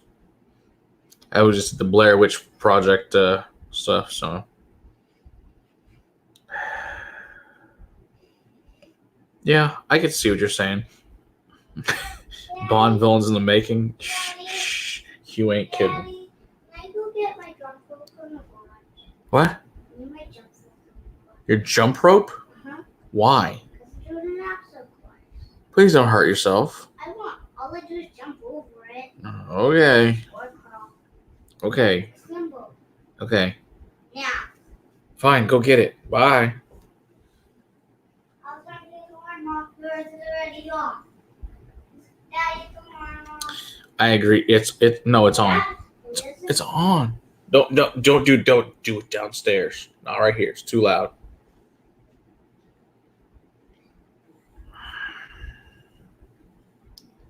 Yeah, I agree, Arthur. I can do the heat, and I have the same problem.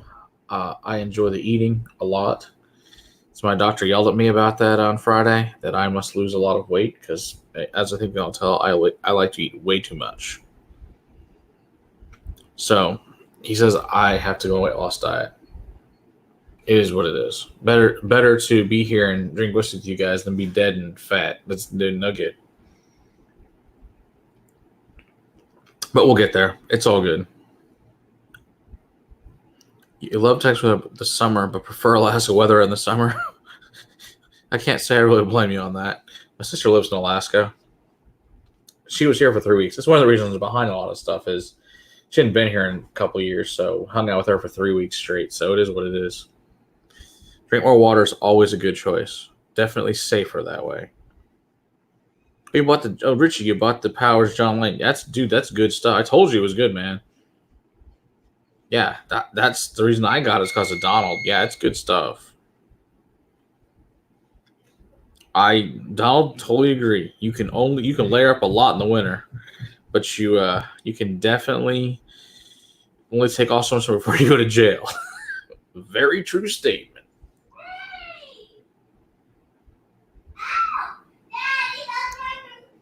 Oh, my children. Yeah, my doctor's not happy with me.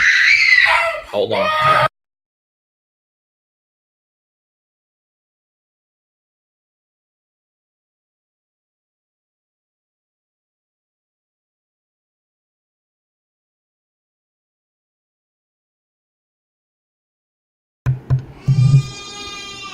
Sorry.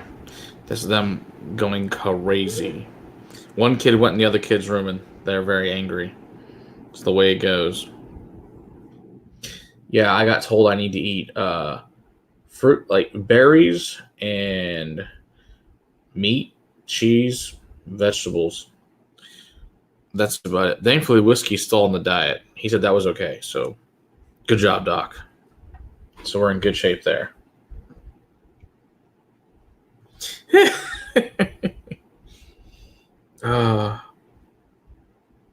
This is nice stuff here, Wheels. I do enjoy this. Thanks again for donating this. It's quite nice.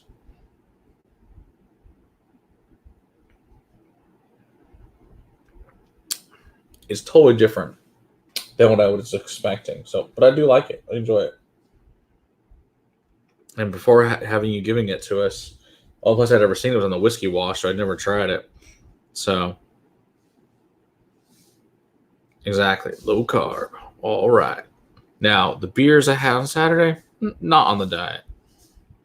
But it is what it is. It was funny. It was a whiskey meetup at a brewery. So, you could give away whiskey, you could trade whiskey, but apparently it was some confusion between some people. They were supposed to bring out some distilleries and try it, but they got confused and there was a mess, and it's no big deal.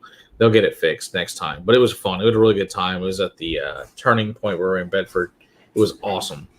Really great beer there if you ever get a chance to go out to Bedford and try it, for sure. Mm-hmm. Okay.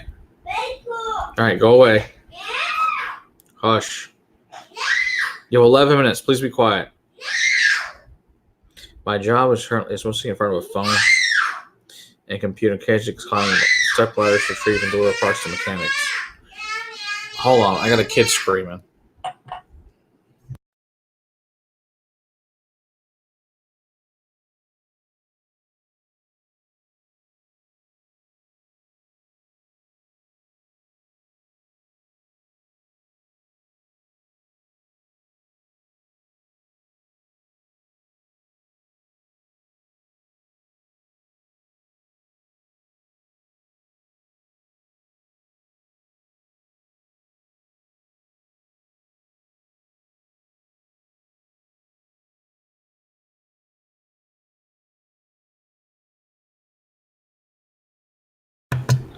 Sorry about that. How to deal with the insane children. I get it. Sitting in front of a computer, yeah, that's what I do all day long. It's so much fun, let me tell you. Whiskey's way more fun talking about that than sitting. Granted, this is technically sitting in front of a computer, but this is interaction with humans, not spreadsheets. They're not that exciting.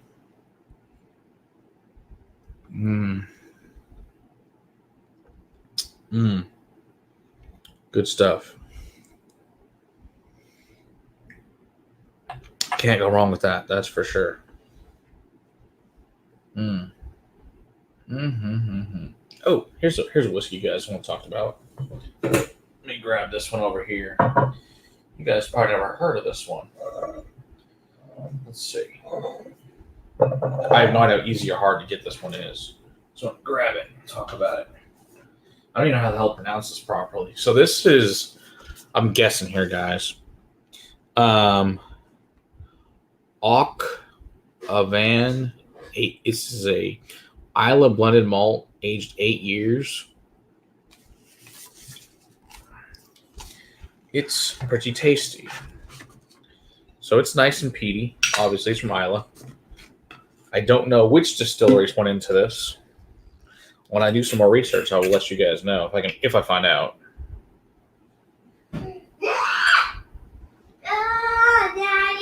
What? Oh, okay. She put it on my nightstand. She did not. Yes, she did. Go look. Belle, did you do what she said you did?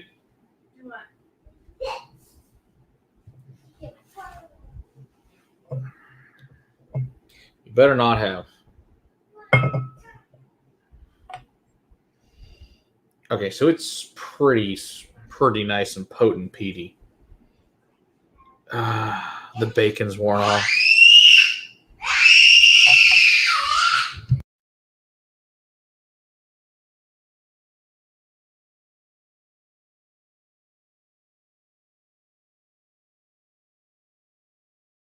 Sorry, the older one's torturing the little one. Yeah, you know. Oh, God, get that out of here. Oh, sick.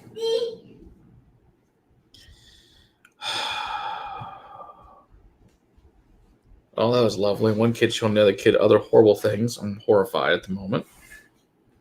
So that's lovely. It's just falling. Pretty sure one's about to assault the other one, so won't be too long before I'll have to go before the beatings begin between the two of them, before they hurt each other. Okay, so Rich has got a random Scotch. Any particular favorite indie bottlers? Gordon MacPhail, Cadenhead, Single Cask Station, Chieftains. I have had most of them. I really, really like Signatory a lot because they put a lot of cask strength stuff out. I really like Signatory. I like Alexander Murray because you get a lot of different unique things from them. Let's see. Cadenhead's good. They put a lot of good stuff out this cask strength. Let's see who else have I had that's good. Oversee Gordon MacPhail's fantastic. There's a lot of great stuff out. I do love the sibling rivalry. There's no doubt. Who's the other one? That's Signatory too. I've got Sutherland's make some good stuff. Who else makes some good stuff?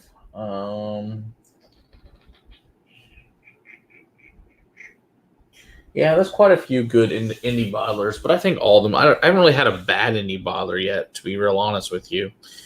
I think they're all good for different things. Yeah, like I said, Chieftain, Single Station, they all make good stuff. I mean, like our friend Ben Stahl brought us a bottle of Invergordon 43-year Single Cask Station that was really, really good. Yeah, or like that 8-year Highland Park, that Gordon MacPhail, that's good stuff. It's just really, they put out really good stuff for reasonable prices that you can afford. Like, it's the only way you can actually afford a 40-year Scotch as independent bottler because, I mean, you can if you're rich. I mean, if you spend $5,000 in a bottle, which I think is insane, but, good for you. But if you can get a 40-year Scotch for $400, $450, $500, that's the way to go. For sure. But yeah, especially you get some magnificent bottles that are independent bottlers. Totally different than what you might regularly have. Like Ben Nevis is a really good one. Like I've had multiple ones, or like Barry and Rudd makes good stuff. Barry Brothers makes good stuff. Montgomery makes good stuff. All of them are good. Yeah, we're still here, Jason. We're still here. Yep. We're surviving the screaming children, but you've been here. You know what it's like. The good times.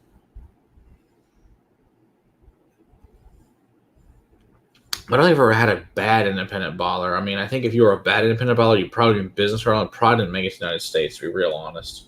That's when you get some really old, one of my favorite, unfortunately, when I was business, was Scott's. Scott's had amazing independent ballers. And that's one of my favorite. Actually, probably my best whiskey I've ever had all time with independent baller is the Scott's 35-year Longmorn to die for. The stuff is unbelievable. Or the 20-year Little Mill, which is a burned down distillery. Fantastic stuff.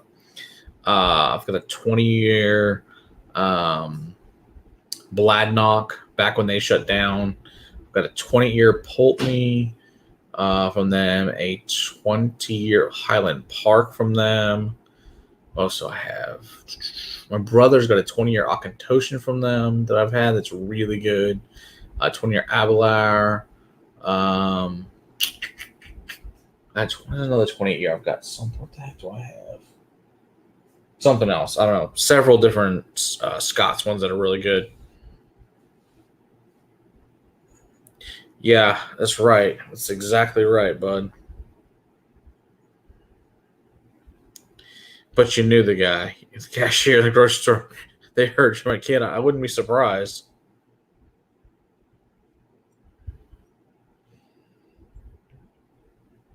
Yeah, you want to? Oh, okay. I'll send you a link.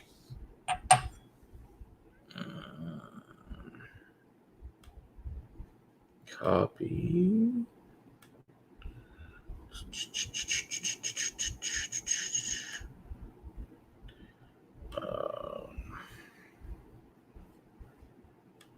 Send this here real quick.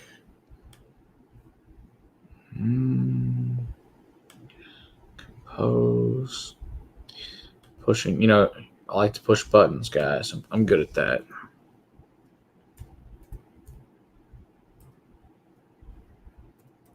I'm very good at pushing buttons. Not always the right button, but you know, it is what it is. Oops. And send. All right, Jason, I sent you the link.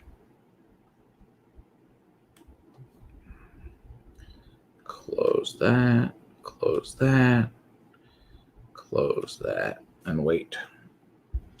Anyway, yeah, the 35-year Longhorn is freaking amazing. Nice. I wish my kids went to sleep at 7:30 flow. That'd be freaking awesome. Yeah, I would freaking love it. But yeah, a night video and a podcast. Oh my gosh. That would be amazing. I bet they do go well together, Arthur. That sounds awesome. I can't even imagine. Ooh, the new Talisker Storm. Always a good choice. I do love Talisker Storm. Hey, Jim, have you ever had the Dark Storm? That's a duty-free bottle. Oh my gosh, stuff is killer.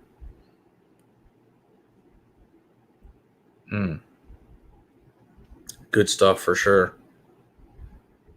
Can't go wrong with that.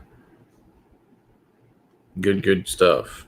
But yeah, so like I said, there's so many good independent ballers though. There just are. But yeah, I was very unfortunate that Scott's went under because these guys had killer stuff for very reasonable prices for stupid money, stupid cheap, relatively speaking. Yes, Ben, I think you'll thoroughly enjoy the Talisker 10. Very, very good stuff. For sure. Cannot go wrong.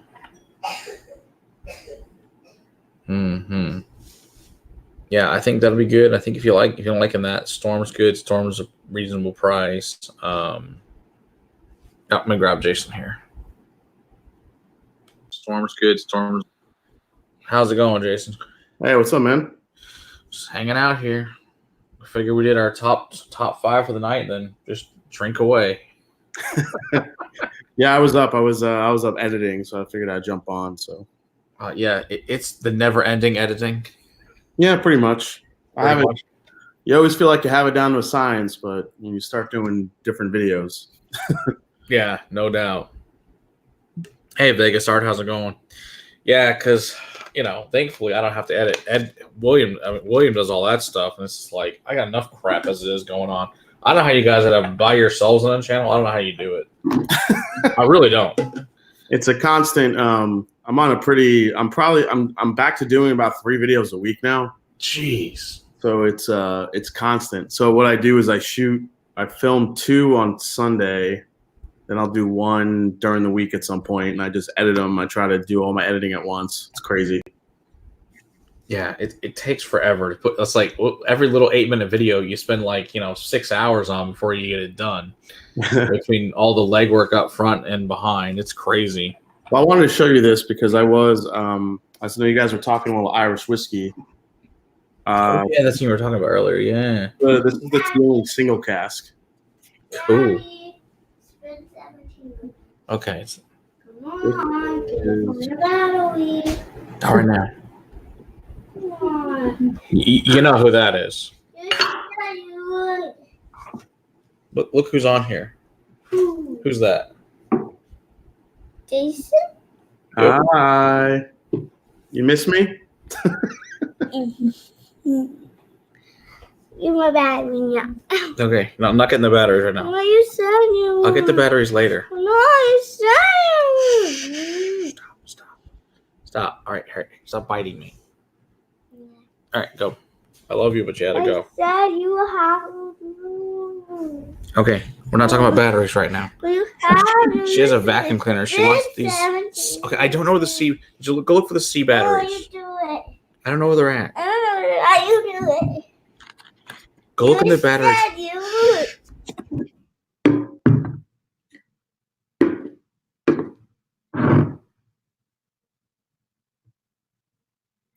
All right, guys. So while he's talking to his daughter, this is a Teeling single cask. This is a 15-year-old Irish whiskey finished in chestnut casks, and it's also cask strength. It comes in at 55.1% ABV, which is the flavor on this thing is bananas. Well, not doesn't. I mean, bananas is in holy shit. But let me pour a little bit of this. I'm going to be talking a little bit about this on my live stream on Wednesday, but I know you guys were talking a little bit of Irish whiskey tonight, so I figured I'd jump on and pour this because it's amazing.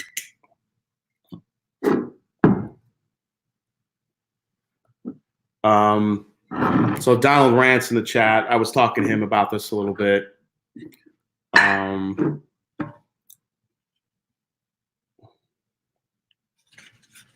Teeling has been one of my favorite Irish whiskeys I've been exploring. I'm trying to find some more, try to get into some more. But, I mean, this stuff is just insanely fruity. When I first opened it, yeah, it's gotten a lot fruitier. When I first opened it, this was pure butter pecan, as I like to say, molasses, a lot of brown sugars, just really sweet. My first initial notes were like it was like waffles with maple syrup on it and molasses. It was that sweet and rich. And then as it's opened up a little bit, you just leave it in the glass for 20 minutes. All of a sudden you get dried pineapple, mango, a lot of fruit comes in. Man, it's crazy. Yeah, Stellar. Yes, Safrix. Yes, I've had the. I have the single grain downstairs in my whiskey room. I'm actually up in my kitchen area right now, but yeah, I love the single grain was probably my favorite expression out of the core lineup. Between the, I was actually surprised at how good the single malt was. I really enjoyed the single malt. The single grain is probably my favorite. Then you have the regular, the small batch, which is finished in rum, which is on the sweeter side too, but still very good. But this thing is a flavor bomb. It's an absolute flavor monster. So this is exclusive to the US. I'm not sure what the distribution is. It's a limited amount of bottles, but it's ridiculous. So this on the nose has gotten way more pineapple, like grilled pineapple with put a little bit of brown sugar on some pineapple and let it cook on the barbecue. How you doing, Matt? Sorry about that. Thanks for taking over for a minute because I had a kid going crazy for batteries. Yeah. I'm like, I guess we don't have any C batteries then. Next time, kid, go to the store. It's like, oh my gosh, you know how it is. The world's gonna come to the end. We don't get these batteries. Oh yeah, you gotta get the batteries. Life would be rough for her for sure. So that whiskey sounds amazing though. Yeah, I'll have to send you some of this because it's not only is it cask strength, it's 15 years old. It's an Irish whiskey. It's chestnut casks. I was saying to the audience earlier that it started off. It tasted and smelled like waffles with maple syrup on it. And then as it's opened up, it's become dried pineapple. Donald Rance actually he said fruit roll up, which is a good way to describe it because it has like a waxiness to it. It's very mouth coating. It's really delicious. Sounds really good. I gotta send you some of this because you had me taste that Middleton. I think you'll enjoy this one. How did you get that bottle? Did you get it here in the States or did it get somebody? Yeah, this is a US exclusive actually. Really? I just don't know what the distribution is. I don't know what states it's going in. I know it's a limited amount of bottles, but it's amazing. Okay, so Teeling is supposed to be here next Monday.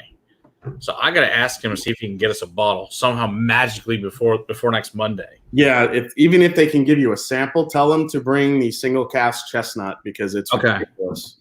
I will ask him if he can get that or not. He's supposed to bring us some new pot still of some sort. I don't know what the heck it is, but I was like, okay, whatever. Oh, a new pot still? Nice. Yeah, that's what he was saying. So I was like, I will work it. The tariff on C batteries is crazy, apparently. Do you like their single grain? I do like the single grain. It's very good. I do. I enjoy pretty much all Teeling's products, to be real honest. Yeah, I'll be tuning in that night because I'm a huge fan of Teeling recently too. I love their stuff. Now, have you had this one? No. I'll send you some of that. Dear Lord. So when I get around to the sending what I owe you, I'll send you some of this with it. Is that the 18-year-old? This is the 24. Oh, Jesus. Okay. Yeah, as much as I know you like this, you'll love this too. For sure. Yeah, this is like, I'll drink a little more because it's delicious. No, I've been saving this one. As it has even opened up more, I feel like more of the oak is coming through too. A little bit more of that cask influence. So it's a good mix of fruit, oak, that butteriness, that butter that you get, that shortbread cookie that you get from a good Irish whiskey. Mm-hmm. It's all over the place. It's one of the most.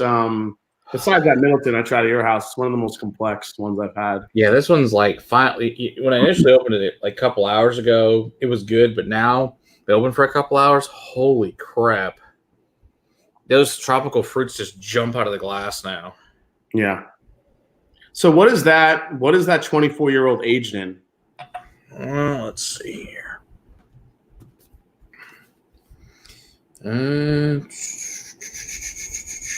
Oh my God, this is so fruity now. This is pure Holy pineapple. crap.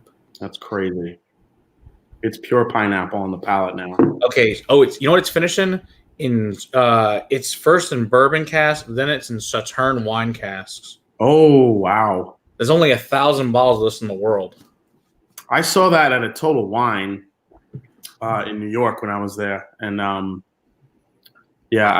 was staring at it for a good 15 minutes. I was wondering if I should pull the trigger on it. Wow. Yeah, because when Teeling came back in June, it was June. Yeah. They came.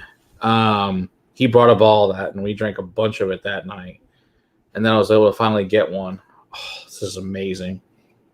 But suppose replacing this is a 29 year, so I'd love to try that. A 29 year? Mm. Now their older stuff is from the Cooley distillery, correct? Correct. Yeah. Oh, it's fantastic though. Hey, what's up, Ben Demon Hunter? East of the mountains are standard time. So how is that one on the what's the ABV of that one? 92 or 46%. So 46. yeah, on the bot. Yeah, so Donald, it says 1,000 bottles in the back of the box, Donald. That's the reason I'm saying that. So I don't know. Yeah, it says 1,000. Yeah, bottle 1,750 milliliter bottles. I don't know. That's what the box says. So I'm assuming the box is right. Let's see if I can get it closer. Get closer. Yep, there. See, 1,000. It's zooming in. There you go. Okay. I don't know. That's what it says. It's delicious though. It's quite different though than this this Middleton though, which is just like you said. This is just freaking magic. Yeah, that was the most unique Irish whiskey I've ever had. It's by far my favorite. I've never had such an oak influence. because Irish whiskeys are usually extremely sweet, Right. butter, that butteriness to it, but that one had such a beautiful oak influence to it to balance out the sweetness. It was so unique. Oh, I was like evangelizing about that for like 2 days after I had it. you should. The problem is we're finding another damn bottle's the problem. Yeah. It's like I said, I'm so glad I bought this. Like I said, I looked at this thing for 6 months. I'm really glad the guy who originally ordered it never picked it up. All I can tell him is thank you for being stupid. Hey, Victoria C is up late. What's Oh, up? crap, I haven't seen Victoria in a long time. She's been busy, I'm sure. Yep. Oh, no. Yeah, we've had a few regulars that have been very, very busy lately. But depending what your job is, I know this time of year can be quite insane.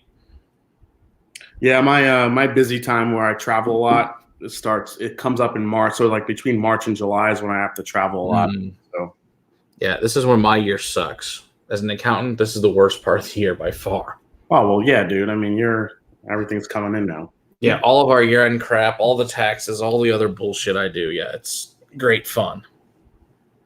It is what it is, though. Like I said, Chris.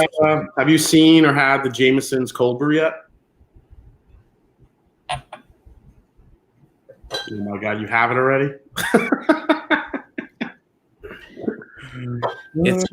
It's going on review soon. In 2 weeks we'll film it.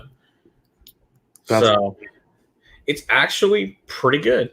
Yeah, I heard actually a lot of good things about it. I feel like coffee. Yeah, granted, you do have to like coffee. If you don't like coffee, yeah, you're gonna hate this. But I mean, it tastes the way it should. I mean, it's not sugary sweet, which is kind of nice, actually. I haven't tried it over ice or warm yet, but I like it so far. Neat. It's not bad at all. I think they nailed this one, which is So great is for it Jameson. is it a good balance of coffee and Irish whiskey, or is it one overpower the other a little bit? It's pretty dead on.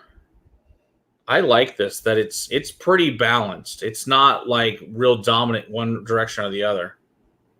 That's right, Arthur Lopez. Coffee. That's how I say it, not coffee. I thought that's how you pronounced it, was coffee. I thought it was the only way to pronounce it. The only way to pronounce it is coffee. There's another way? I'm confused. There's certain words. Here in Ohio, the Jägermeister cold brew just hit. Oh, have you tried it? It's disgusting. I'm scared to buy a bottle. I bought it. I bought a mini. I think it cost me like $1, maybe $2, whatever it was. Oh, dude, it's horrible. Oh, okay. Jägermeister, which of course you drank back when you were retarded in college. Well, yeah. Who doesn't want to drink cold Jägermeister from the freaking tap because we're stupid. Yeah. And now it's like, oh, I don't know how I ever drank that crap. I remember used to doing shots with my grandmother of Jägermeister. You did shots of Jaeger with your grandmother? Yeah, my grandmother's awesome. Oh, I did shots of espresso with my grandmother. Nice. Yeah. So when we moved into our first house, when we got married, it was like 2005. My grandparents decided we needed to have a drinking game because what else do you do with 100 people but a drinking game? Well, 100 people, yeah, why not? That'd be epic. So of course, my grandparents at this time were in their early 80s, I guess. Yeah, like early 80s, late 70s, early 80s. And they drank almost everyone at the table. It was hysterical. That does not surprise me at all. Oh, not at all. They're like, drink another shot of Jägermeister. You'll be fine. Yeah. My grandfather would drink a gallon of wine that he made himself. That was high proof shit. Then he'd go outside, use power tools, come back in and polish off another bottle. Oh my God. That's insane. No joke, man. I have no doubt. Yeah, man, that was an annual tradition in my family. Every September, my grandfather would order grapes from Brooklyn. Yeah. And we get the big truck that would come in and we'd make wine. Mm. I mean, it was a pretty archaic process, I would think, compared to the way the wineries do it. I mean, we literally would just pour them in this basically this funnel that had 2 cylinders with spikes on the bottom. And basically, you just pour the grapes in, and it would just it would crush the grapes and put holes in them, get the juice going. Then you would pour that into literally this large, like orange juice squeezer with a handle. Then there would be a bucket underneath, and he would just squeeze the shit out of it, let all the juice come out, and then we would start filling barrels. That's awesome. Yeah. And he had about 8 barrels full of stuff. He had 6 red and 2 white. He would have white for guests because he didn't drink white. He just drank red. But he would not wait for that shit to even age. As soon as it fermented and turned alcohol, he's filling bottles. It was ridiculous. There was no sort of nuance, no sort of there was no complexity in this wine. It was just basically grape juice and alcohol. Awesome. Oh, that's funny. Yeah, we went to a party at a guy's house over Christmas. Yeah, he makes a ton of wine at his house. Yeah. But yeah, he was showing me all his he turned a bunch of what do you call them, those the big freaking giant water container, the Culligan man. All those giant, 75-gallon freaking water, whatever the hell ridiculous size those things are. He's got them full of wine in his laundry room. He's just aging wine in his laundry room. It's hysterical. And so I guess well, how do you get the barrel char? He's like, I guess they put like barrel chips in it to get his to get the flavor. And I'm like, whatever works. It's pretty good. Shockingly. Emily Chambers, I think we're families from Rhode Island. Yeah, if your family's making wine like that, we'll probably know each other somewhere along the line. Victoria C, I'm going to pick up some of that cold brew for the live stream on Wednesday, so we'll see how that goes. Oh God. Oh, that's going to go well for you. It's going to be horrible. Yeah, I'm doing a blind tasting on Wednesday. I'm doing I picked 5 10-year-old bourbons, and I'm going to do a blind tasting on 5 10-year-olds and see how that goes. That should be fun. That should be a good show. Yeah, for sure. Yeah, it should be cool. It's I'm doing Michter's, McKenna, Rebel Yell 10, Russell's 10, and Eagle Rare in a blind flight. That should be a really good show, actually. Yeah, should be interesting. I'm curious because I have my favorite of that group, so I'm wondering if it's actually going to come out on top. So we'll see. You just freaking never know. You really don't. Such a crapshoot with blinds. It is because, one thing next to each other can affect the next one. I think the order in which you do it affects it more than anything, really. Oh, absolutely. There's no doubt. Obviously, your palate and what you've eaten and all that stuff plays a factor. But I really think, depending on what's next to one another, really it can affect it. Absolutely. There's no doubt. Yeah. They're definitely the great equalizers. That's for sure. Yeah. Like I did a bottle and bond last week, and it was, the results were pretty surprising. I had some pretty heavy hitters in there, and freaking old Granddad Bonded got #1 for me. That's awesome. Which was so awesome. I was really happy about it. I'm like, yes. Was the bonnet cost like $10-12 out there? It's you get a smaller bottle for like $10-12, but the regular size bottle is like $20. Okay, yeah. Either way, it's still a damn good deal. And you know what though? It's because I like high rye stuff, and makes sense then. The fact that has high rye in it, it's not as. I mean, there are some really good smooth and sweet bottle and bonds in there, but I think the fact that it was high rye, plus it was like down to here. Yeah. And what I've noticed with the high rye stuff, when it gets down a little bit lower, get some air in it, it gets really sweet. So you get the sweet, you get the rye, and that's why I picked it. I mean, it wasn't even close. I was like, this is easily my favorite. So, that's funny. Yeah, it was really funny. I had Heaven Hill Bottle and Bond 7-year in there, the new one. Yeah. Oh yeah. Yeah, it was cool. Yeah, that new Heaven Hill Bottle and Bond's actually pretty good. Granted, is it 3 times good as it used to be? No, that's why I did the blind, because I felt like I didn't really give it a fair shot because I already had a biased hatred against it. So I figured, let me put it in a blind and see how well it does. It is what it is.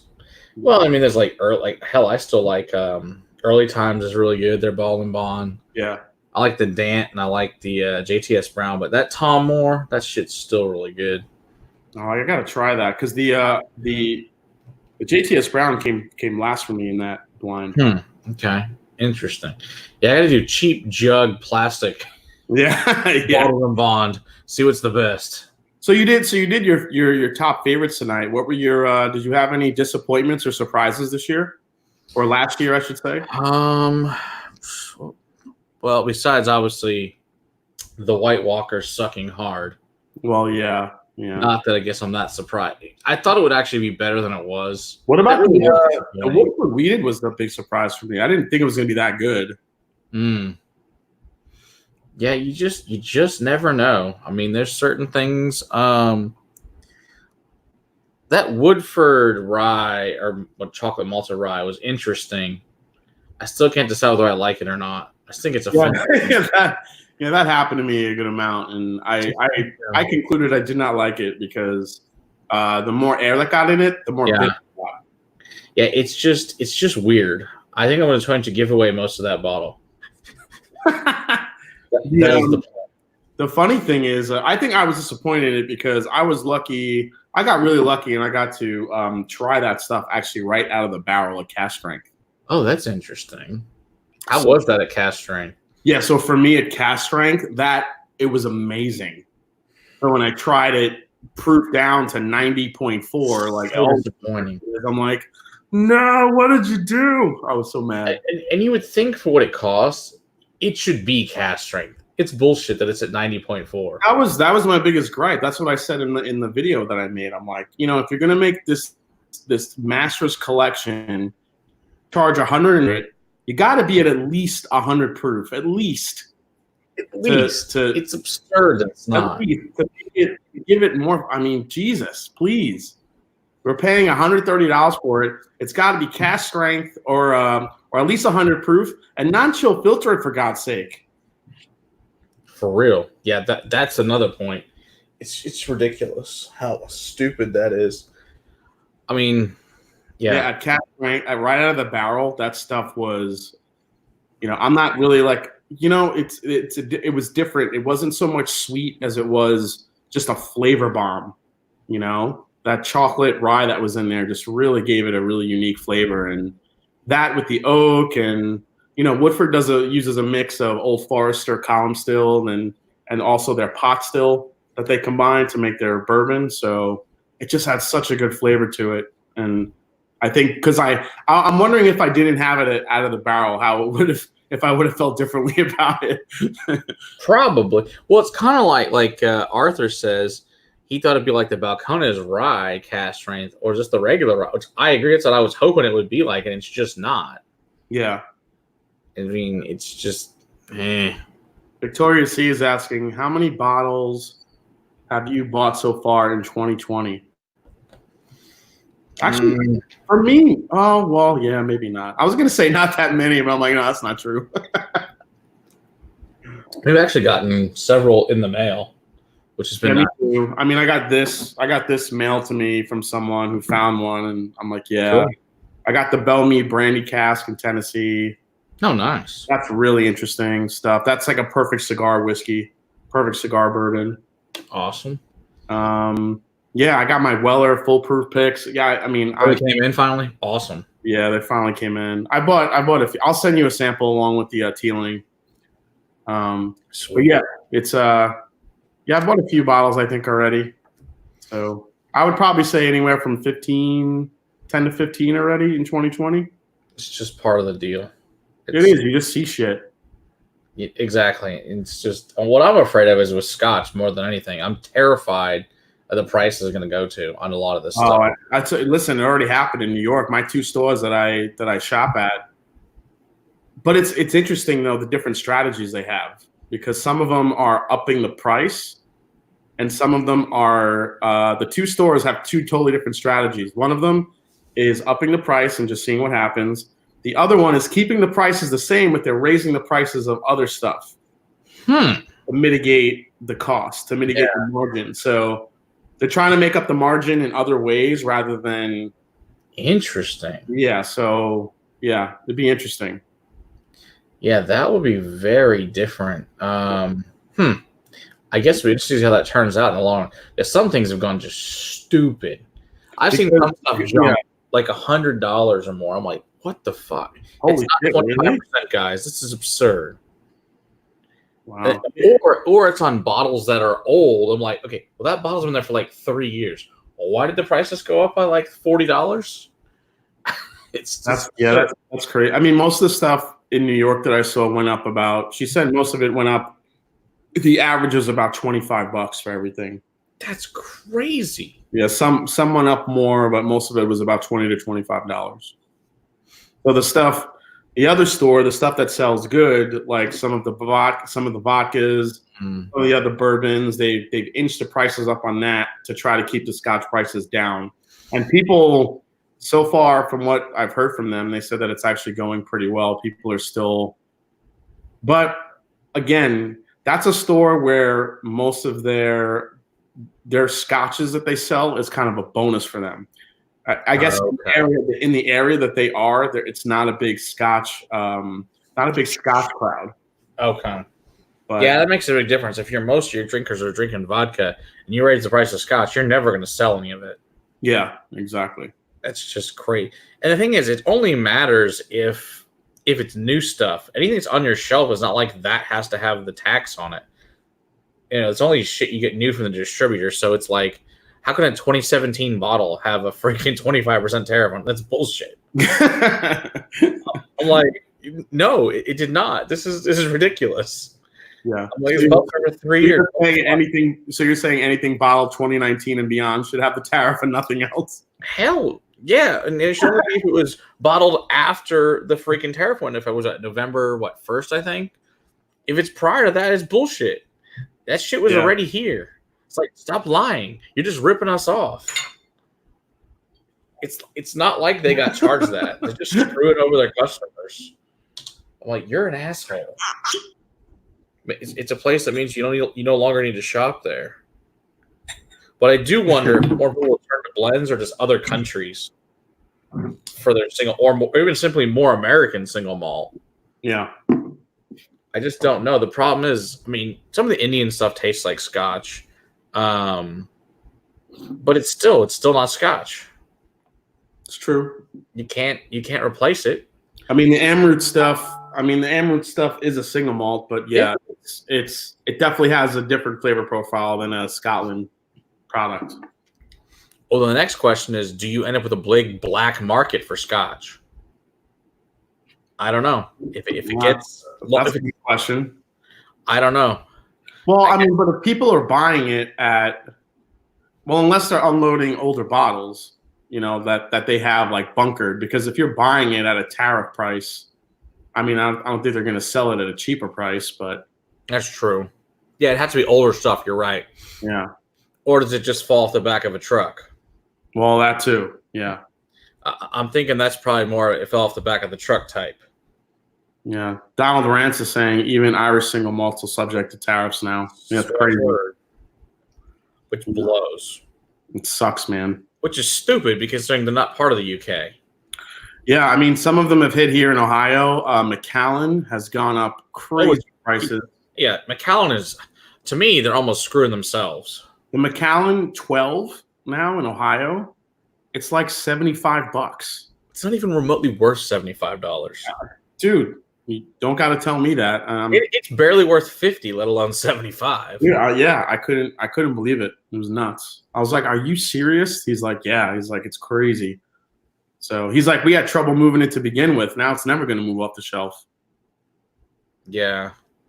Yeah, you're right. Yeah, you think like the 18. I've seen the 18. Oh my gosh, I've seen prices go up from like $325 now. I'm like, you're never going to sell it for $325. It barely sold at $200, let alone $325. Well, my question was, is this going to push Scotch drinkers to try bourbons more, or even try to get into maybe American single malts? That's what I'm thinking. I think American single malts will probably benefit more than anyone. I'm just saying, but there's not. I mean, there's some good ones out there, but there's not a ton. Not enough. There's not enough. So I don't know if it'd be able to supplement that want for a good Scotch. I don't know. Or do people turn to Japanese? But there's a problem with Japanese. There's no product left. Yeah, it's true. So they're screwed. I mean, Mhm. you got Taiwanese, but there's only Kevlon. That's all there is. And I mean, and that's good, but it's totally different than Scotch. I think that's it. And like you said, the Indian's really good, but same problem. Yeah, Who knows? yeah. Okay, so Richie Z wants to know: do we have a whiskey bottle, meaning a bottle you like to receive for our birthdays? GlenDronach 21. That's always a good whiskey bottle, GlenDronach 21. Wait, what was that? Oh yeah, my brother's favorite. Wait, Here, let me find it for you. It's up here. Here, I'll highlight. Here we go. Matt, do you and Jason have a birthday whiskey bottle, meaning a bottle you like to receive? Mine is GlenDronach 21. Oh, yeah. The older, the better. I mean, it's not really hard.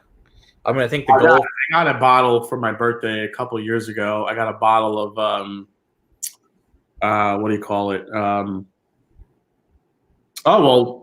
got a bottle of the Compass Box Spice Tree Extravaganza. It's fantastic. Which is amazing. But last year,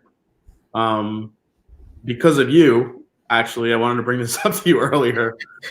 Remember you sent me that blind tasting, and I went crazy over the Talisker. Oh yeah, the 18. Yeah, I got a bottle of that for my birthday. So, nice. Yeah, can't go wrong with that at all. Yeah, dude, that Talisker. I'm easily becoming a more. I'm loving Talisker more and more each time I go to it. Yeah, Talisker is just good in general. There's not a bad Talisker I've ever had. I just love the mix of peat and saltiness that's in those bottles. You can really taste the that oceanic influence on there. It's really nice. Absolutely. But that Dark Storm, holy crap, is that good? Yeah, that Dark Storm is one of my favorites. I have a bottle of that. Yeah, buddy might pick that up at the. Buddy might pick me up one overseas, and it's so good. Yeah, there's no doubt about that. That's one of the best no age statement whiskeys there is. Have you had the that Kilkerran 8 sherry cask one that everyone's talking about? How good it is?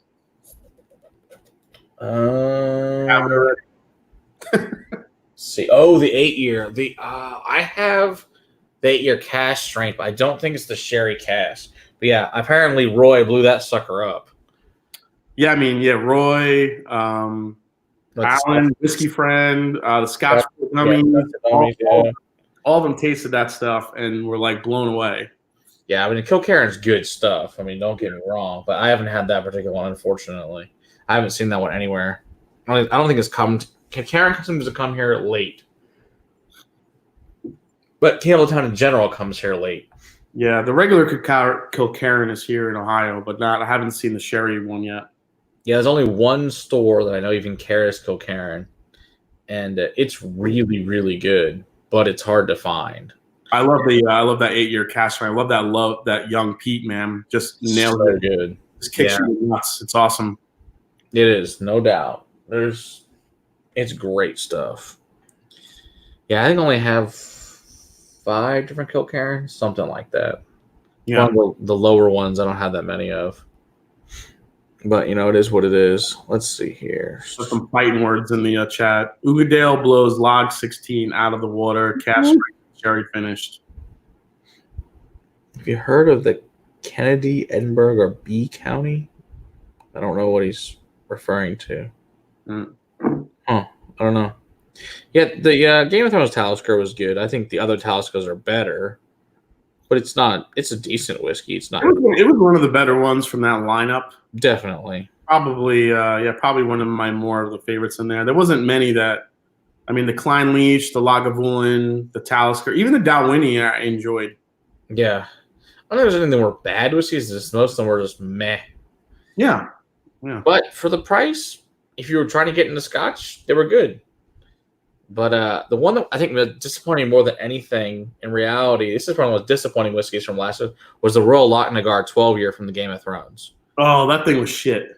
I was like, what the? And that is the story I wanted to try for a really long time.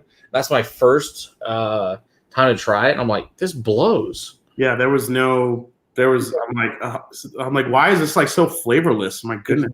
Boring as all hell. It just tasted like a stale bowl of cereal. Yeah. That may be like the most disappointment of the year. Yeah. Maybe the Royal Lochnar 12 from that Mortlock 15 though was pretty good. The last one, shit was great. It was really good. That I really liked. Yeah, that was good. I'm just trying to think other like disappointing whiskeys from. What's up, Eric? No, he's back. Eric Evanson said he is back. He's like, don't you people ever sleep? No, would you not? Where whiskey too? When it's editing night for me, I'm up, man. It's like, did you not get the memo? We're whiskey tubers. We're all dumb, clearly. we don't sleep. We drink whiskey all the time. Mm-hmm. I'm pretty common. That's like I've noticed with most whiskey tubers, we don't sleep.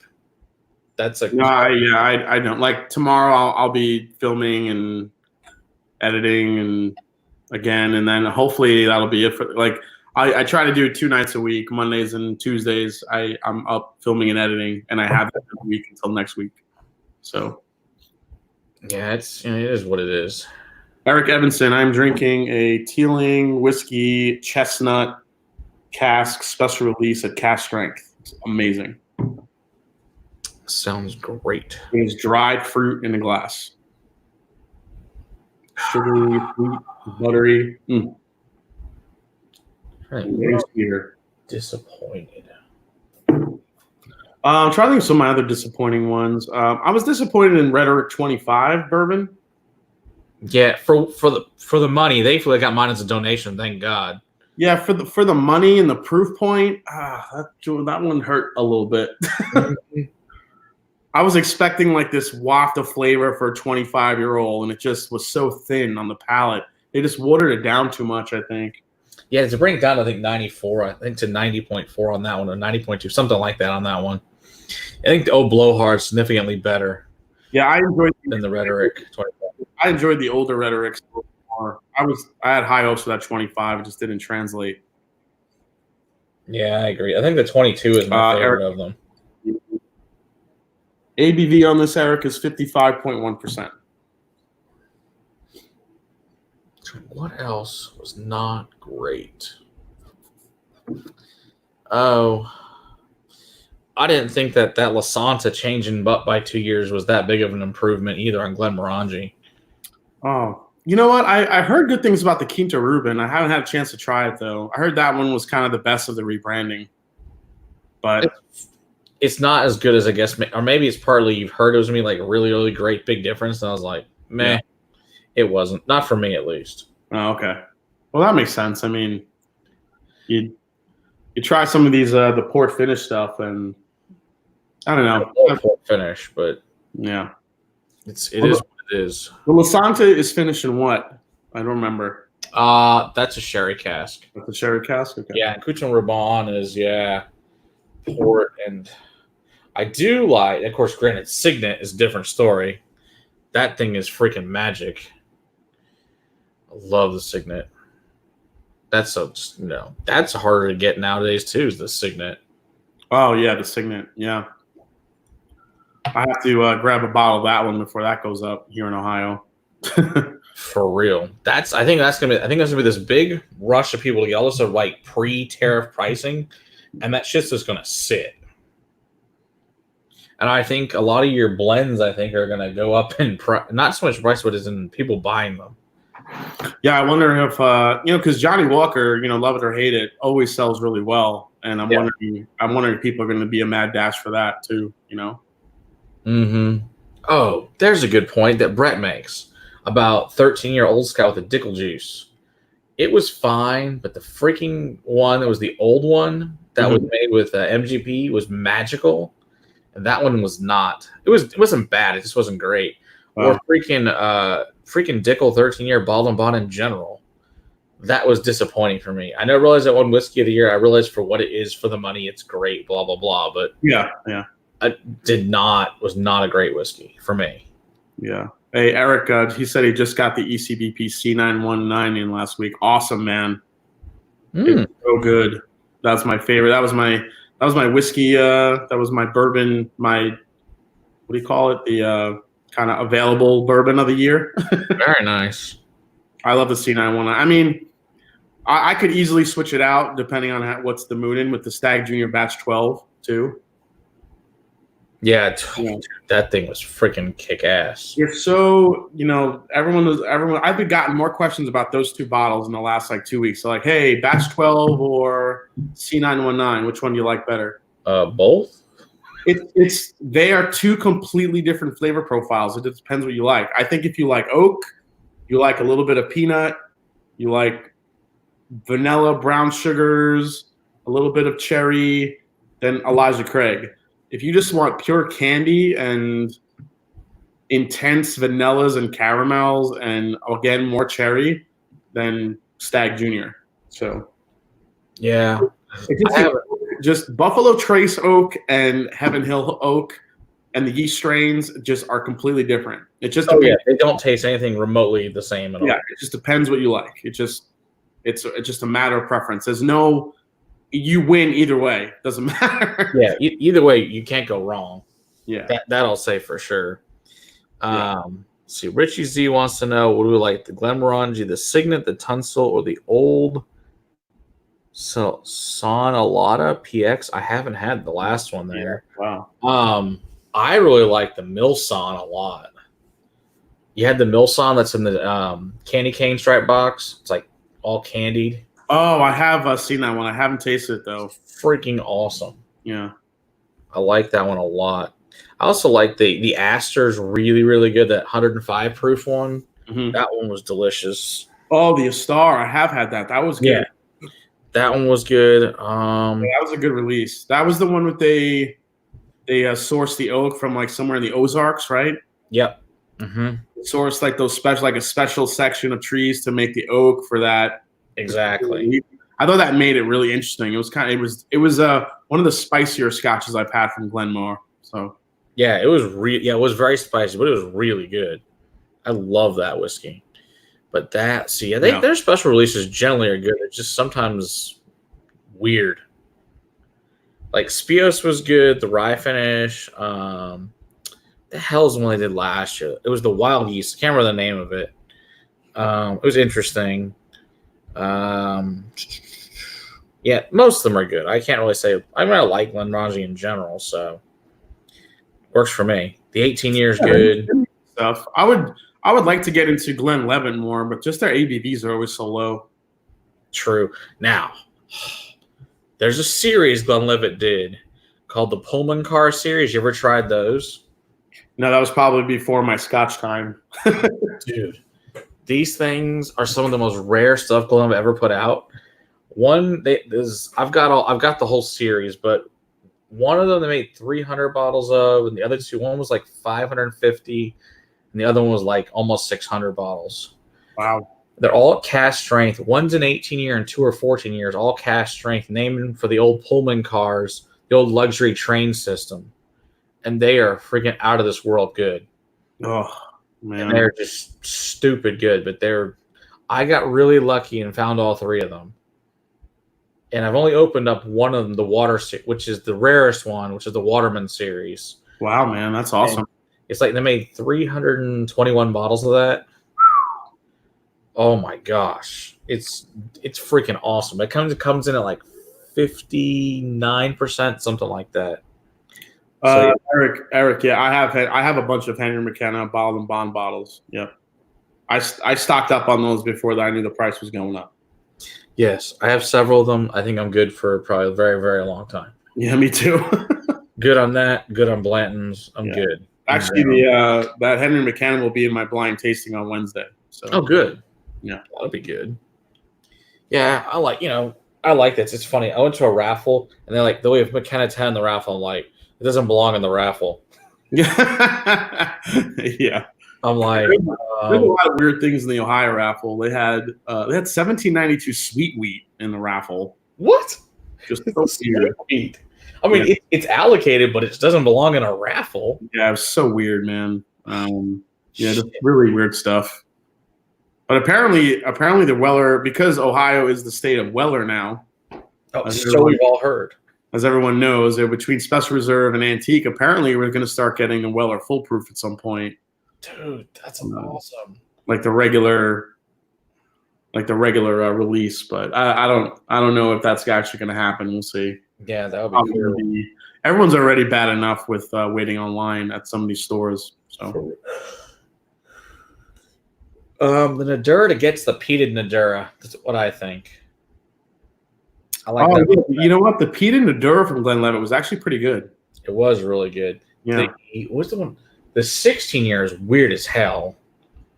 That was, in fact, I tried it at a bar once, and they didn't even charge me for it because she agreed that was weird as shit. It's like, yeah, I'm not charging for that. That's just something. It was a weird whiskey. No, I got to pour the Glenlivet, the cognac finish, the purple box. yeah. Somebody poured me that, and they're like, "Oh, it's a new Glenlivet cognac," and I was really interested in that finish. I'm like, "Oh, I'll try that." And I tasted it. I'm like, where the hell's the fucking flavor? I'm like, Yeah, exactly. I'm like, what's ABV on this? She's like 40. I'm like, oh, Jesus. That's the problem. It's Yeah. just meh. I was really hoping for great things with that cognac cask. It's not. Yeah. Even they released a French oak one too that I was really excited. Oh yeah. Because I love French oak, and that one was 40% too. So Yeah, I mean they're definitely going for greatest mass appeal for sure. well, yeah. You still see people picking up Glenlivet's one of those brands, man. They're just kind of it's that old stalwart. People, It's the oldest single malt legal brand there is. yeah, like you're getting a good quality malt. You know you're getting something easy to sip, so people buy it. Here, why don't you ever sleep? I mean, you'd think this kid would pass out at some point, but no, that would be too easy to pass that out. Donald Rance, what are you amening? Was he asking when she sleeps? Oh yeah, the Abelor Abunad, the Alba. Oh yeah, I haven't opened that yet. I have one. That's That's the You know what my cask one, correct? Yeah. Daddy, correct. okay, my clock is so wrong. It says 6 in the morning, 4:04. Okay, it's not 6 a.m. I know. Okay, go play. That's it. It's 12:49. Why don't you go to sleep? That's right, Donald. Okay, I am. You go to bed, Bill. Dad, can you go to bed? They sleep during the day at school? No, they just don't ever sleep in general. Daddy, can you go to bed? Ben Sacro, you tried the EC Rye? No, because it's not in my area yet. I haven't. It started off with a really weird distribution.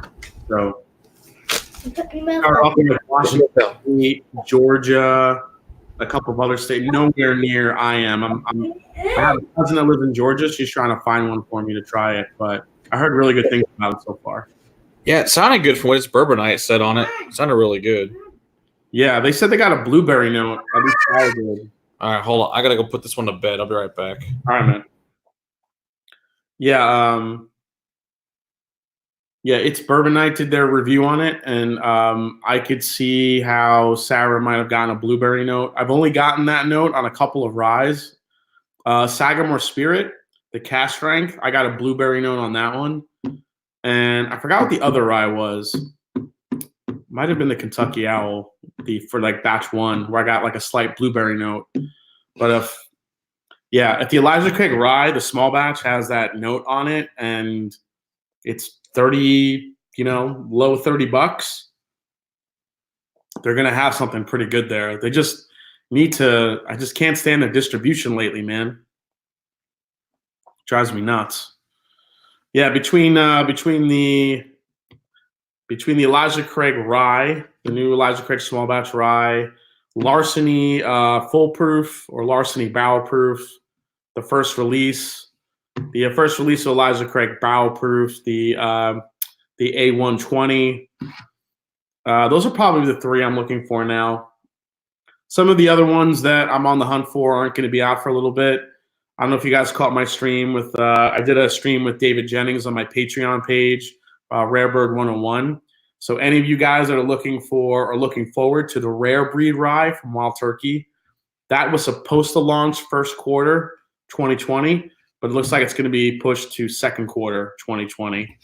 So need a little bit longer for that to come out. Wild Turkey is releasing a 17-year-old bottled in bond bourbon this year in their Master's Keep collection, and it's solely going to be aged at Camp Nelson. For those of you that don't know the different warehouses for Wild Turkey, Camp Nelson is the one that they do most of their picks from, and you get really crazy, funky, off-profile but still delicious Wild Turkey barrels from Camp Nelson. For some reason, the way the barrels age in that warehouse, you get some really unique flavors. So 17 years solely in this Camp Nelson warehouse. That 17-year-old bottle and bond has the potential to be something really, really good. So let's see. Have they said anything good distribution? Yeah, distribution for the Wild Turkey Rare Breed. It's supposed to start off a little bit slow, Kentucky, and then work its way out, but eventually go to the masses. One thing about distribution I never worry about is Wild Turkey and Old Forester. Those two seem to, when they have a new release, you see it. Eventually, takes maybe a month or two before it comes out. Heaven Hill, Buffalo Trace, and some of the others just seem to take a lot longer. So, Yeah, except for birthday, right? well, except for Birthday Bourbon, yeah. But I mean, that's such a limited release, unfortunately. But Wild Turkey, I don't know if you heard me, Wild Turkey Rare Breed Rye was supposed to come out first quarter this year, but it's being pushed to second quarter. Oh, okay. Now, that'd probably be good. It's a little bit longer. And I was mentioning the 17-year bottled in bond in the Master's Keep they're releasing this year, too. Ooh, that should be interesting. And it's solely aged. It's solely aged at Camp Nelson. So that's where all the crazy picks come from. Really? So 17 years in Camp Nelson, that has the potential to be something pretty ridiculously good. I hope so, because I really liked 17 Year, the original, and then I liked the Decades, but I did not like Revival. This is just weird, that sherry cask. And Cornerstone I thought would be really good, but I was kind of disappointed in. Yeah. So we shall see. Can only hope for the best. Yeah. I don't know. Yeah. It's like the Cornerstone. aging. Do what? Yeah. Eric is asking me about aging issues. I don't know about the Rare Breed Rye. I mean, they do blend those barrels. They're not single barrels, so that could be an issue with it. Buffalo Trace Rye is next. It will be called Rye Not. Yeah, exactly. It is amazing, actually. They don't make one.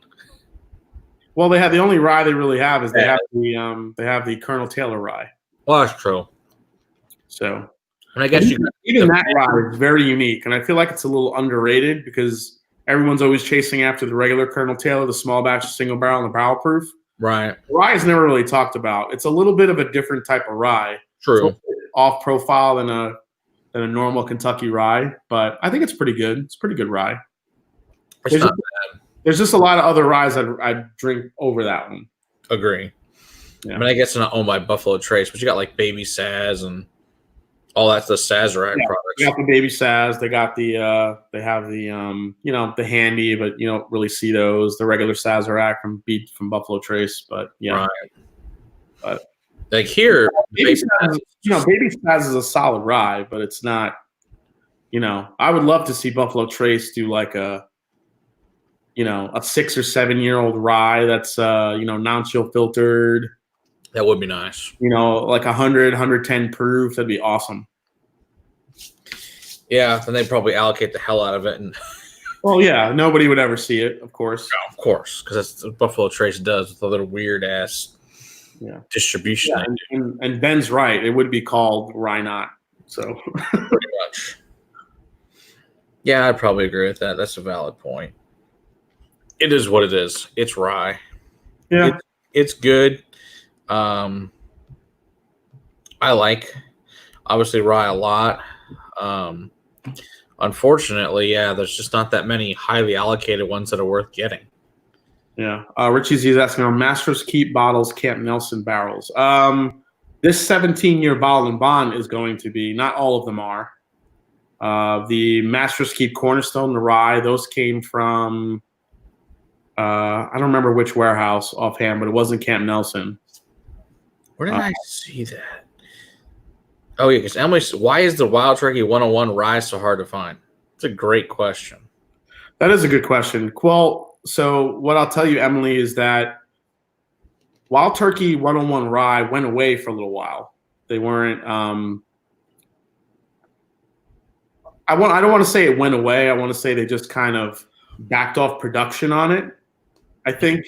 So goes the story.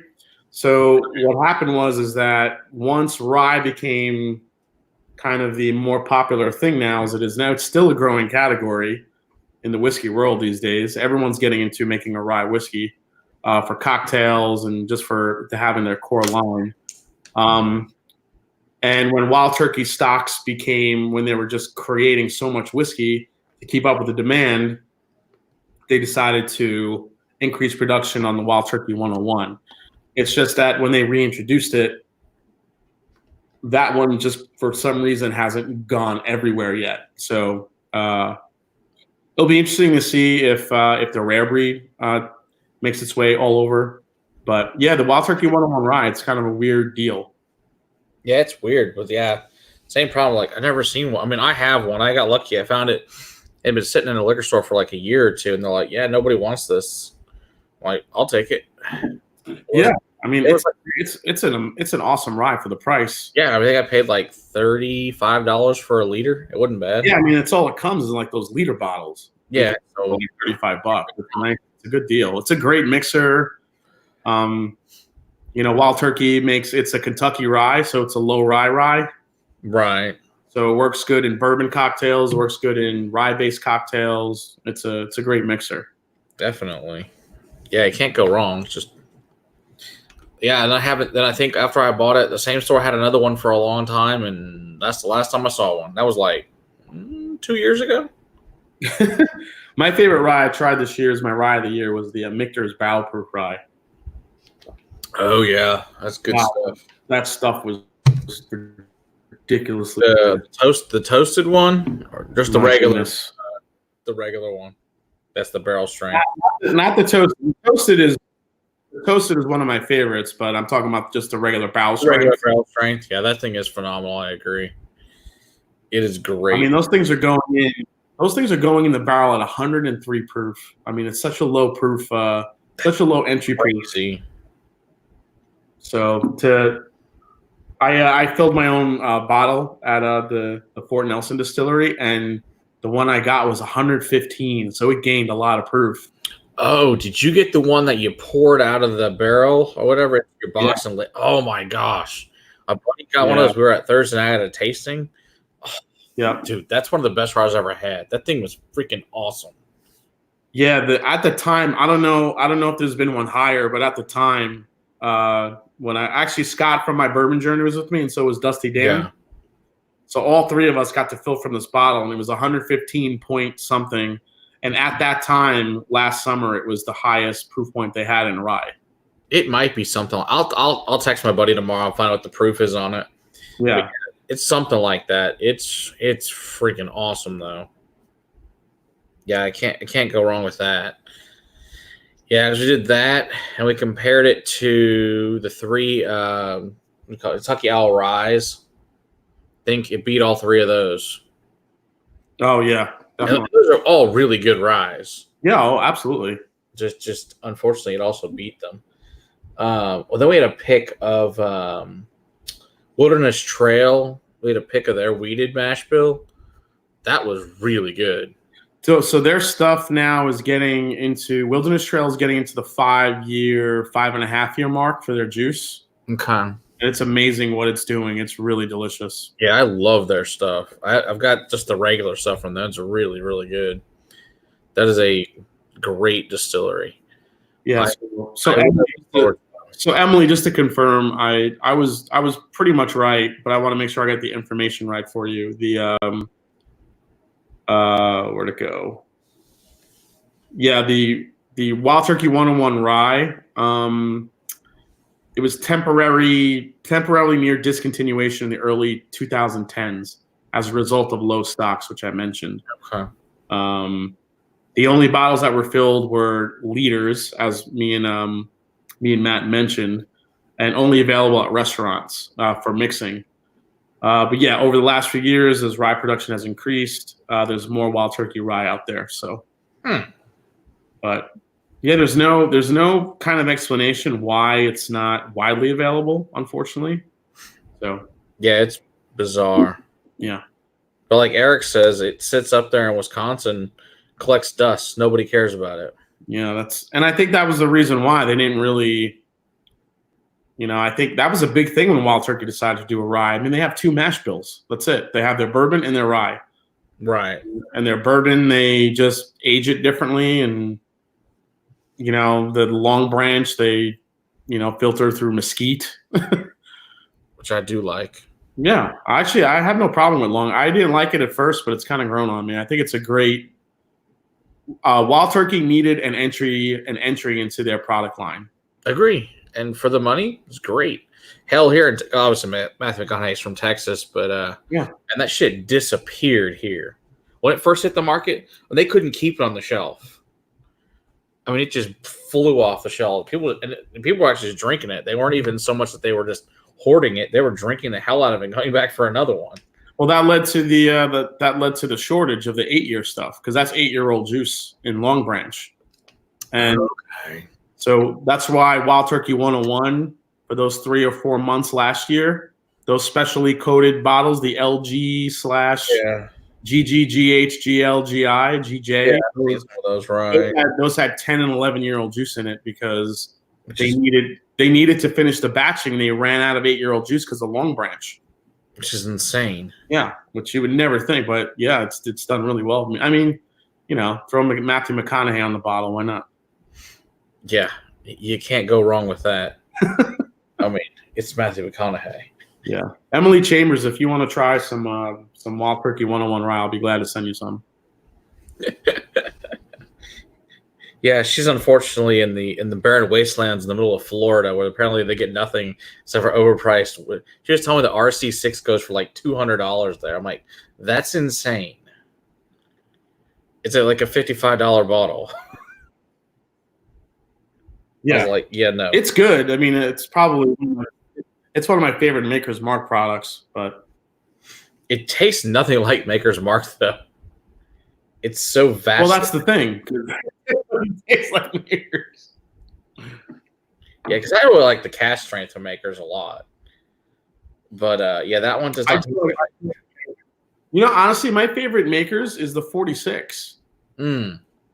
I mean, it's a lower proof, but I love the spiciness of it. I love what those staves do to it. I think it's really nice. Absolutely. Then there's the Maker's 46 cash strain too, which is really good. Oh yeah, that was pretty awesome. I was happy to taste that. That was awesome. That's good stuff for sure. Yeah, we've got a bottle that we have to compare those to. That's the problem. There's not enough time to do all these damn reviews. I do a damn review a day and I still can never run out of stuff. It's stupid. Yeah, man. Yeah, I've seen your house. I understand.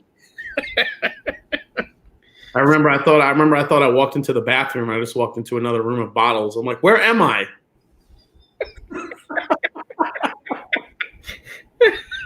It's true though. It's so funny. Like, does it end? Not really. This ain't the bathroom. This is another room of bottles. How many are there? So funny story. So my dad's house. So he's got his bar. And so he's like, he ran a room for his bar. Yep. His bathroom, it's full of whiskey. It's hysterical. He's like, well, the bar wasn't that big because he bought a house. And he's like, there's a bathroom drug with a huge cabinets. I don't need that many damn towels, but I need a lot more space for whiskey. So just like ceiling to floor cabinets in there and they're full of whiskey. It's hysterical. It's like, father like son. You got to learn it from somewhere. I mean, my grandfather, it was the same thing. It's like there's just whiskey everywhere. Yeah. My mom's got it in her freaking in my old bedroom closets full of whiskey now. She's like, oh, the bar's not big enough. It needs more whiskey. She's got a fucking 150 bottle wine rack in there too. It's like, geez. So 2 questions. Richie Z is asking, how different are the older Austin Nichols Wild Turkey 101s from the current? It depends on how far back you go, Richie. Yeah. The early 2000 ones, not too different.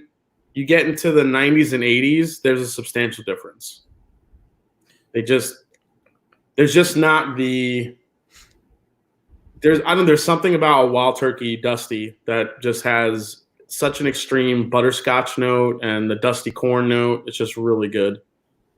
I think my favorites are the early 80s that I've had. They're just insanely good. Remember back in the 80s, I mean, they're not making the delicate and elegant spirit they make today with all the technology and all the filtering and everything that they do to it. It was a little bit more raw and rugged, so you get those dusty notes. You get a little bit of rawness to it, if you will. So we call that greatness. Yeah, it's greatness. It's just all flavor. It's just so good. It's the best Wild Turkey I ever had. Is a 1980 bottle. It was 86.8 proof. Mm-hmm. The thing is sick. Yeah. Nothing else has ever come close to how damn good that bottle is. Yeah, I've been fortunate enough to try a good amount of stuff from the early 80s, and there was something about that time. It was just so good. It's like drinking candy. Oh my god. It is. It's just like that. I've had some other ones that's from the, like I said, early 80s, really good. But that 1980s, that specific one was just magic. Yeah. I always hear that the 81 Wild Turkey Austin Nichols that's like a magical year for some reason. Who knows? If anyone comes across 81 Austin Nichols Wild Turkey 101, it's probably going to be something you want to grab. Yeah, for sure. Unfortunately, now it's going to cost either you're going to get real lucky in some old country bumpkin store in the middle of nowhere, mm-hmm. or you're going to pay an arm and a leg on the secondary. I've seen it on the secondary for about $400, $350 for it's 181. Crazy cheap. Crazy. Like, have you tried the cheesy foil gold ones? At any of those at all? I've had a sample of one from David Jennings. Yeah, that's stupid good. And yeah, some of those are stupid good. It's like $700 for a bottle now. I'm like, no, I'm good. That's crazy. Ben Demon Hunter, early 1980s recommendations for 1982. I mean, I haven't had a bunch from the early 80s, but some of the ones I've had from the early 80s are really good. Wild Turkey, Old Grandad had some amazing stuff in 1982, and the early 80s. I had an Ancient Age from the 1980s that blew me away. I put it in a blind tasting. If one of my early live streams, I sent a blind tasting lineup to Scott and Dan, and we did it live on my channel. And I put some really good shit in that blind tasting. But I put that Ancient Age first, and when they sipped it, they thought it was a finished bourbon. They thought it was a finished whiskey because it had such an extreme sweetness to it. And then both of them, I did it on purpose to see where it would fall, and both of them chose it as their favorite. It was crazy. Surprised. When I revealed the bottle, like what it was, they were like, "Holy shit!" It was. So some of those early Ancient Age bottles are really good too. So yeah, it's amazing. Like if you take some of the early Blanton, like I've got a 1990 Blanton's. You compare that to today's Blanton's, it's not even close how much better. Dude, the early Blantons are amazing. It's like this is bullshit. We're getting hosed. Yeah, it's night and day. It's kind of like Dustin always said. He goes, today's Blanton's what used to be crappy Ancient Age. The sad thing is he's probably right. Yeah. Ben Sacco's asking me, should I get WT Revival or WT Cornerstone? Honestly, Revival for me, I wasn't crazy about it at first, but once it opened up, it got way better. The Cornerstone did it to me I mean, if you like a Kentucky rye, the Cornerstone is a nice bottle, but I think overall I would probably lean towards the Revival. I've only tried that one once and I didn't care for it. But if you said it gets better opening up, I haven't tried one opened up. Yeah, I wasn't crazy about it when I first tried it. And then I was talking to David about it, and he's like, dude, just let it get past the shoulder and just let it get some air. Or leave it in the glass for like 20 minutes before you go into it. And because it was like almost too much sherry, but then it gets some air in it, and then it becomes perfectly balanced. Let's try that again then. Yeah. My bottle's gone. I finished it. I'm very upset. Yes. Oh, clearly it was terrible. Did you just whip out a Whistle Pig? The was that the set? Was that the Oh, that was just the Black Prince. the Black Prince? I was just fixing the topper. It was in the wrong. Hey, have you had the Samurai one yet? No, I've heard really good things though. Samurai Scientist? Have you tried it? No, I've seen it's here in Ohio finally, but it's like $500, man. Yeah, I know. I'm like, meh, I'm good. I'm gonna try someone else's. Exactly. Like I bought this one in the spirit of mod. I'll let someone else buy it. Yeah, I'm happy to mooch off somebody if they have it. I'm like, I'll just borrow yours for a review. That'd be great. I don't care what person wants to let me borrow it. I'm good with whoever that is.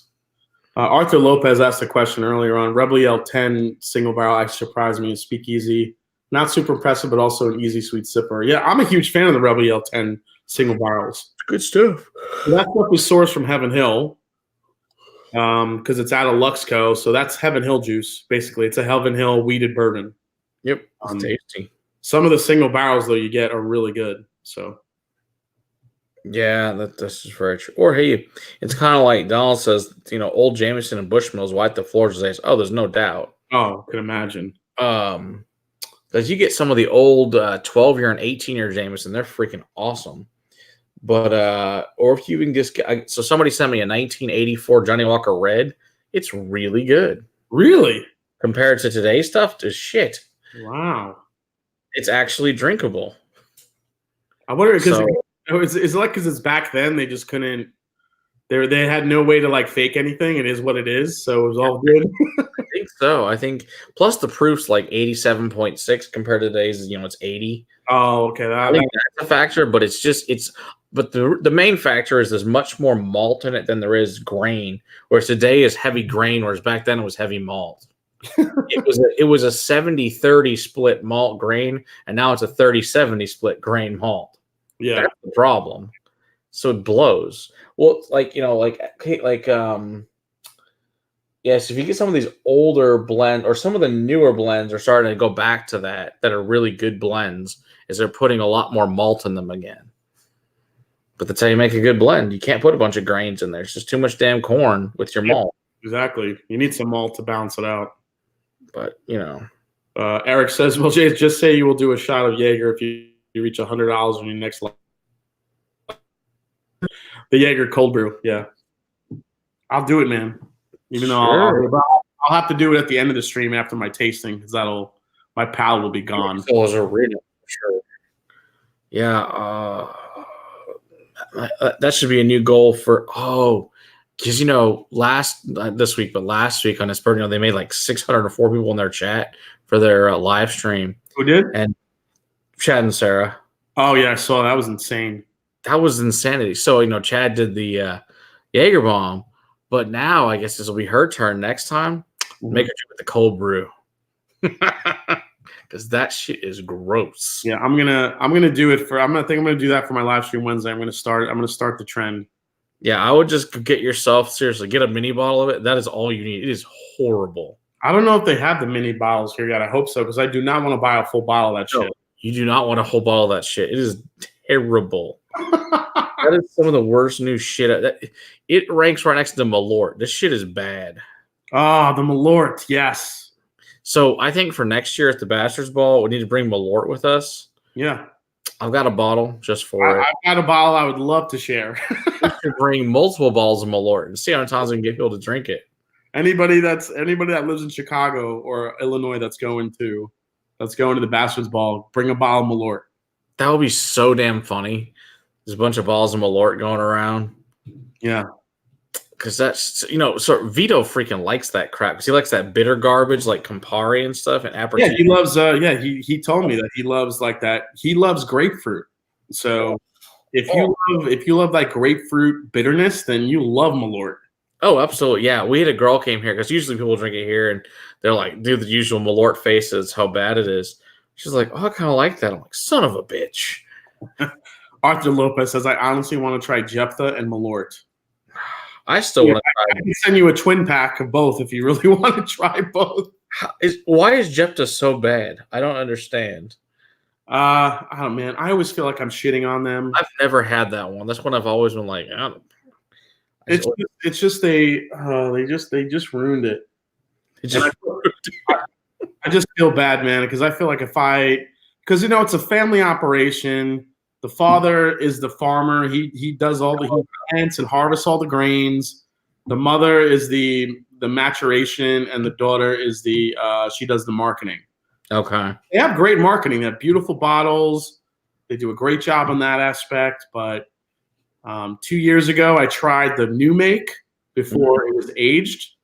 It's primarily Bloody Butcher corn.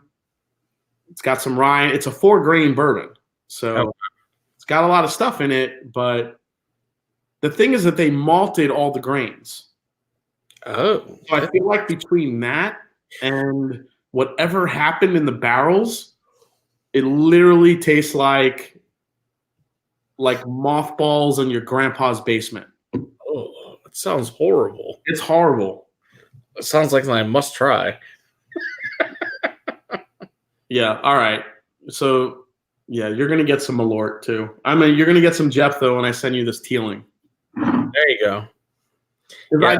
I'm just curious your take on it because I would love to see what it tastes like. the Whiskey Vault did it.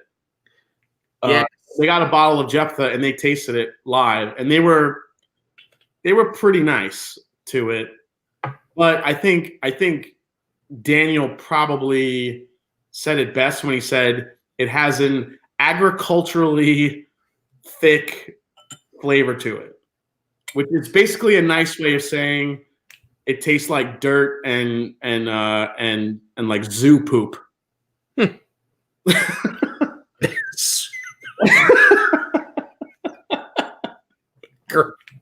It sounds wonderful. Because it is. It's like farm. It's like farm fresh. It's like very. I can't explain it. It's really funky. Okay, and see, it's like what kills me is I love Bloody Butcher corn, so I'm like, oh, it's gonna be really good. But then all I hear is how bad it is. I'm like, how can it ruin my favorite corns? Oh, what, the Bloody Butcher corn? Yeah, I love Bloody Butcher corn. When we had the new make, I was so excited because the new make was so good. You know that Bloody Butcher corn, it gives it like that nuttiness. Mm-hmm. It's even more viscous on the palate. And the new make was just like so enticing. I'm like, I cannot wait to get this stuff. And then when I got the bottle and I opened it, I was like, what the fuck happened? No. You think they just use bad barrels? It was either the barrels, and also the fact that they malted all the grains, all the subsequent grains, because where you're getting those are supposed to add some toast and a balance to it, and supposed to give it kind of a nuttier profile. But where's the sweetness coming from? Because Bloody Butcher corn is already, as we learned from Robert Licorice, it's already an inherently just a bolder, nuttier type of corn. It's not as sweet as regular yellow corn. So you do that, and then you have all the other grains. Where's the sweetness coming from? So then you tear the sweetness out of it, and then you put it in some kind of funky ass barrel. It just didn't go well. Yeah, that sounds too bad. Yeah, and there's so many craft distillers that ruin their whiskey with shitty barrels. Yeah.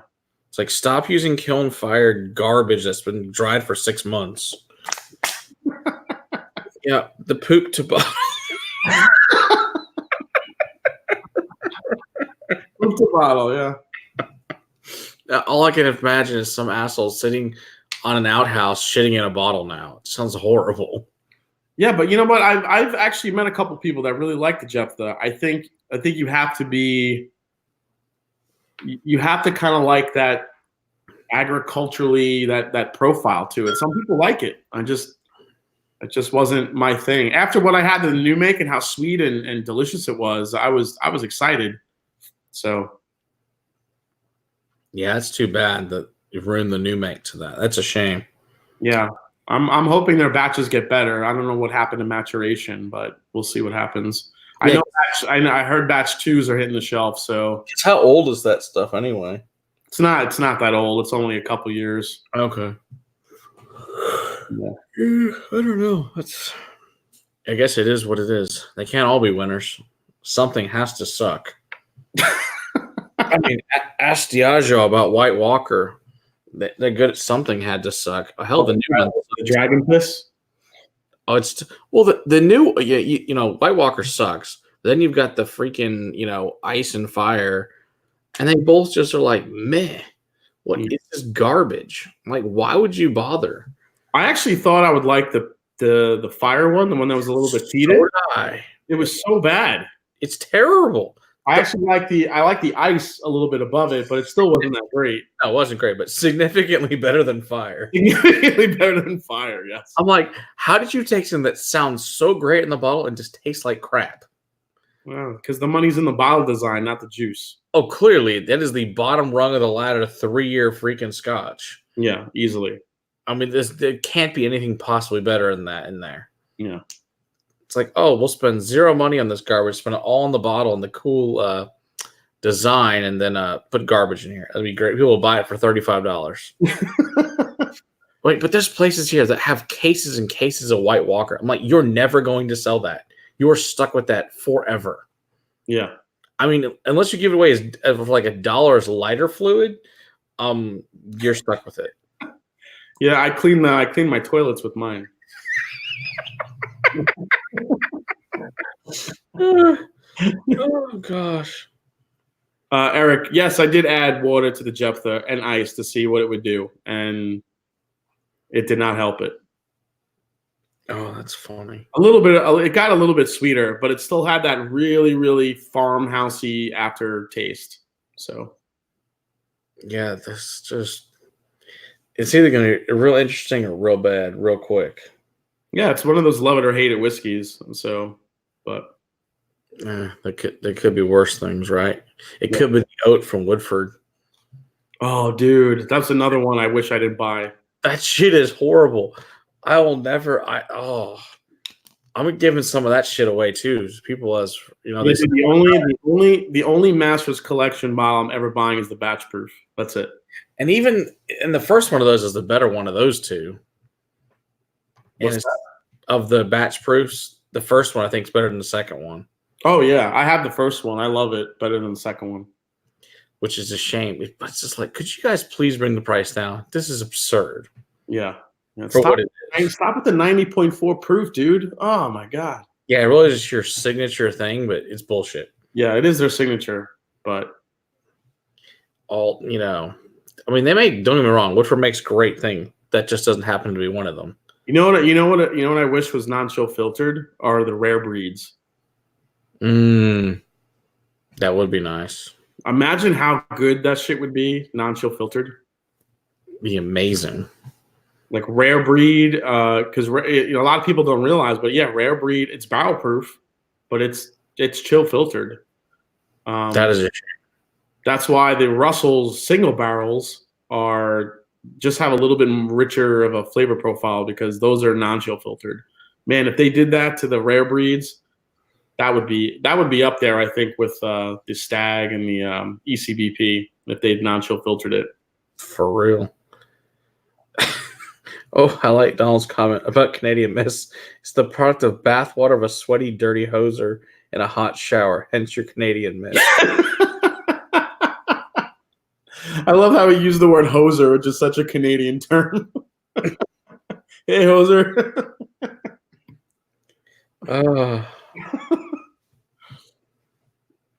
Yeah, but he's right. Yeah. Oh, Richie Z says, yeah, it's the same company that also puts out the green, the blue, and the King George label. Or even look at all your Ghosts and Rares. Those Ghosts and Rares are great. Yeah. Those are really, really good. But, well, I guess you got to pay for them somehow. Put a bunch of garbage. Favorite in the Johnny Walker, kind of the core lineup. Mine would probably be somewhere. I think out of all the ones I've tried, the 18 and the green seem to be my favorites usually. Green's my favorite. Yeah. I like the green. I like the 10-year rye cast finish is really good. Oh, okay. Yeah, because Eric Evanson sent us that one. It was really good. Yeah, I don't think I've had that one yet. Yeah, he sent us this new one too. This Johnny Walker wine cast finish. That was pretty good too. But when he gets to the Ghost and Rares, well, the Brora one, it's phenomenal. Yeah, I finally had I got to spend some time with the Blue Label not too long ago, and it was good up front, but there was just no finish to it. There's nothing to Blue Label. There's nothing to it. So Oh, yeah, you have to go to the Ghost and Rare to get a good one. yeah, Unfortunately, but I don't understand. But if you want the smoothest whiskey there is, there's no doubt Johnny Walker Blue is smooth as can be. oh, it's definitely smooth. It's smooth to the point where there's like nothing going on for it. I was like, this is what people pay all this money for? What the fuck is wrong with them? Yeah, They're dumb. yeah. I really like the green a lot. Green is really good. I really like the green a lot. So, That's probably going to be on one of my What's on the Shelf Wednesday episodes coming up. That'd be a good one. Yeah. But yeah, the rye's nice. But the rye cast finish because it comes in at 92 proof, which is nice. Yeah. So you're a little higher proof on it, and it's significantly better. I think the price was like $45, what Eric said. So it's not bad. Was that a special release? I don't know. Hey, Eric, do you know if that was a special release? The rye cask? Hey, $286 for a Ghost and Rare, Eric, is cheap. That's dirt cheap for a Ghost and Rare. Yeah. Good night, Emily. Good night, Emily. Yeah, I'm gonna have to crash soon too. It's 2:30 here. Yes, we should probably both do the same. It's probably not a terrible plan. Since they do have to both, I'm sure, work in the morning. Yeah. I have to get up early tomorrow because it's delivery day at the liquor store. So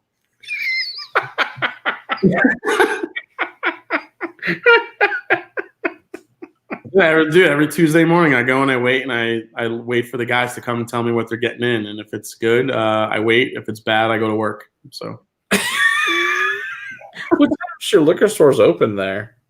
they open at 9. So No shit, ours don't open until 10, so it's not really an option, unfortunately. well, it's in a grocery store, so they open a little earlier. Oh, okay. Hey, whatever works. That's awesome. They did the wine cask and the rye as a special cask finish release. Okay, so I guess it's a one-time release then. Yeah, I'm gonna have to see if I could find a bottle of that somewhere. It's good stuff. I can send you a sample too if you want. That's easy enough. All right. Put this little kit together to go with the other stuff. Yeah, I owe you the. I'm gonna send you the Teeling, the Jephthah, and my Weller Full Proof. Sounds awesome. I'm excited for All right, sure. man, call it a night. Yep, let's call it a night because I'm ready for bed and I got shit to do. So, All right, man. Well, thanks for having me on. I appreciate it. thanks for coming on. I appreciate it. Everybody. Cheers to you all. We'll see you guys next week. Night. Cheers, guys.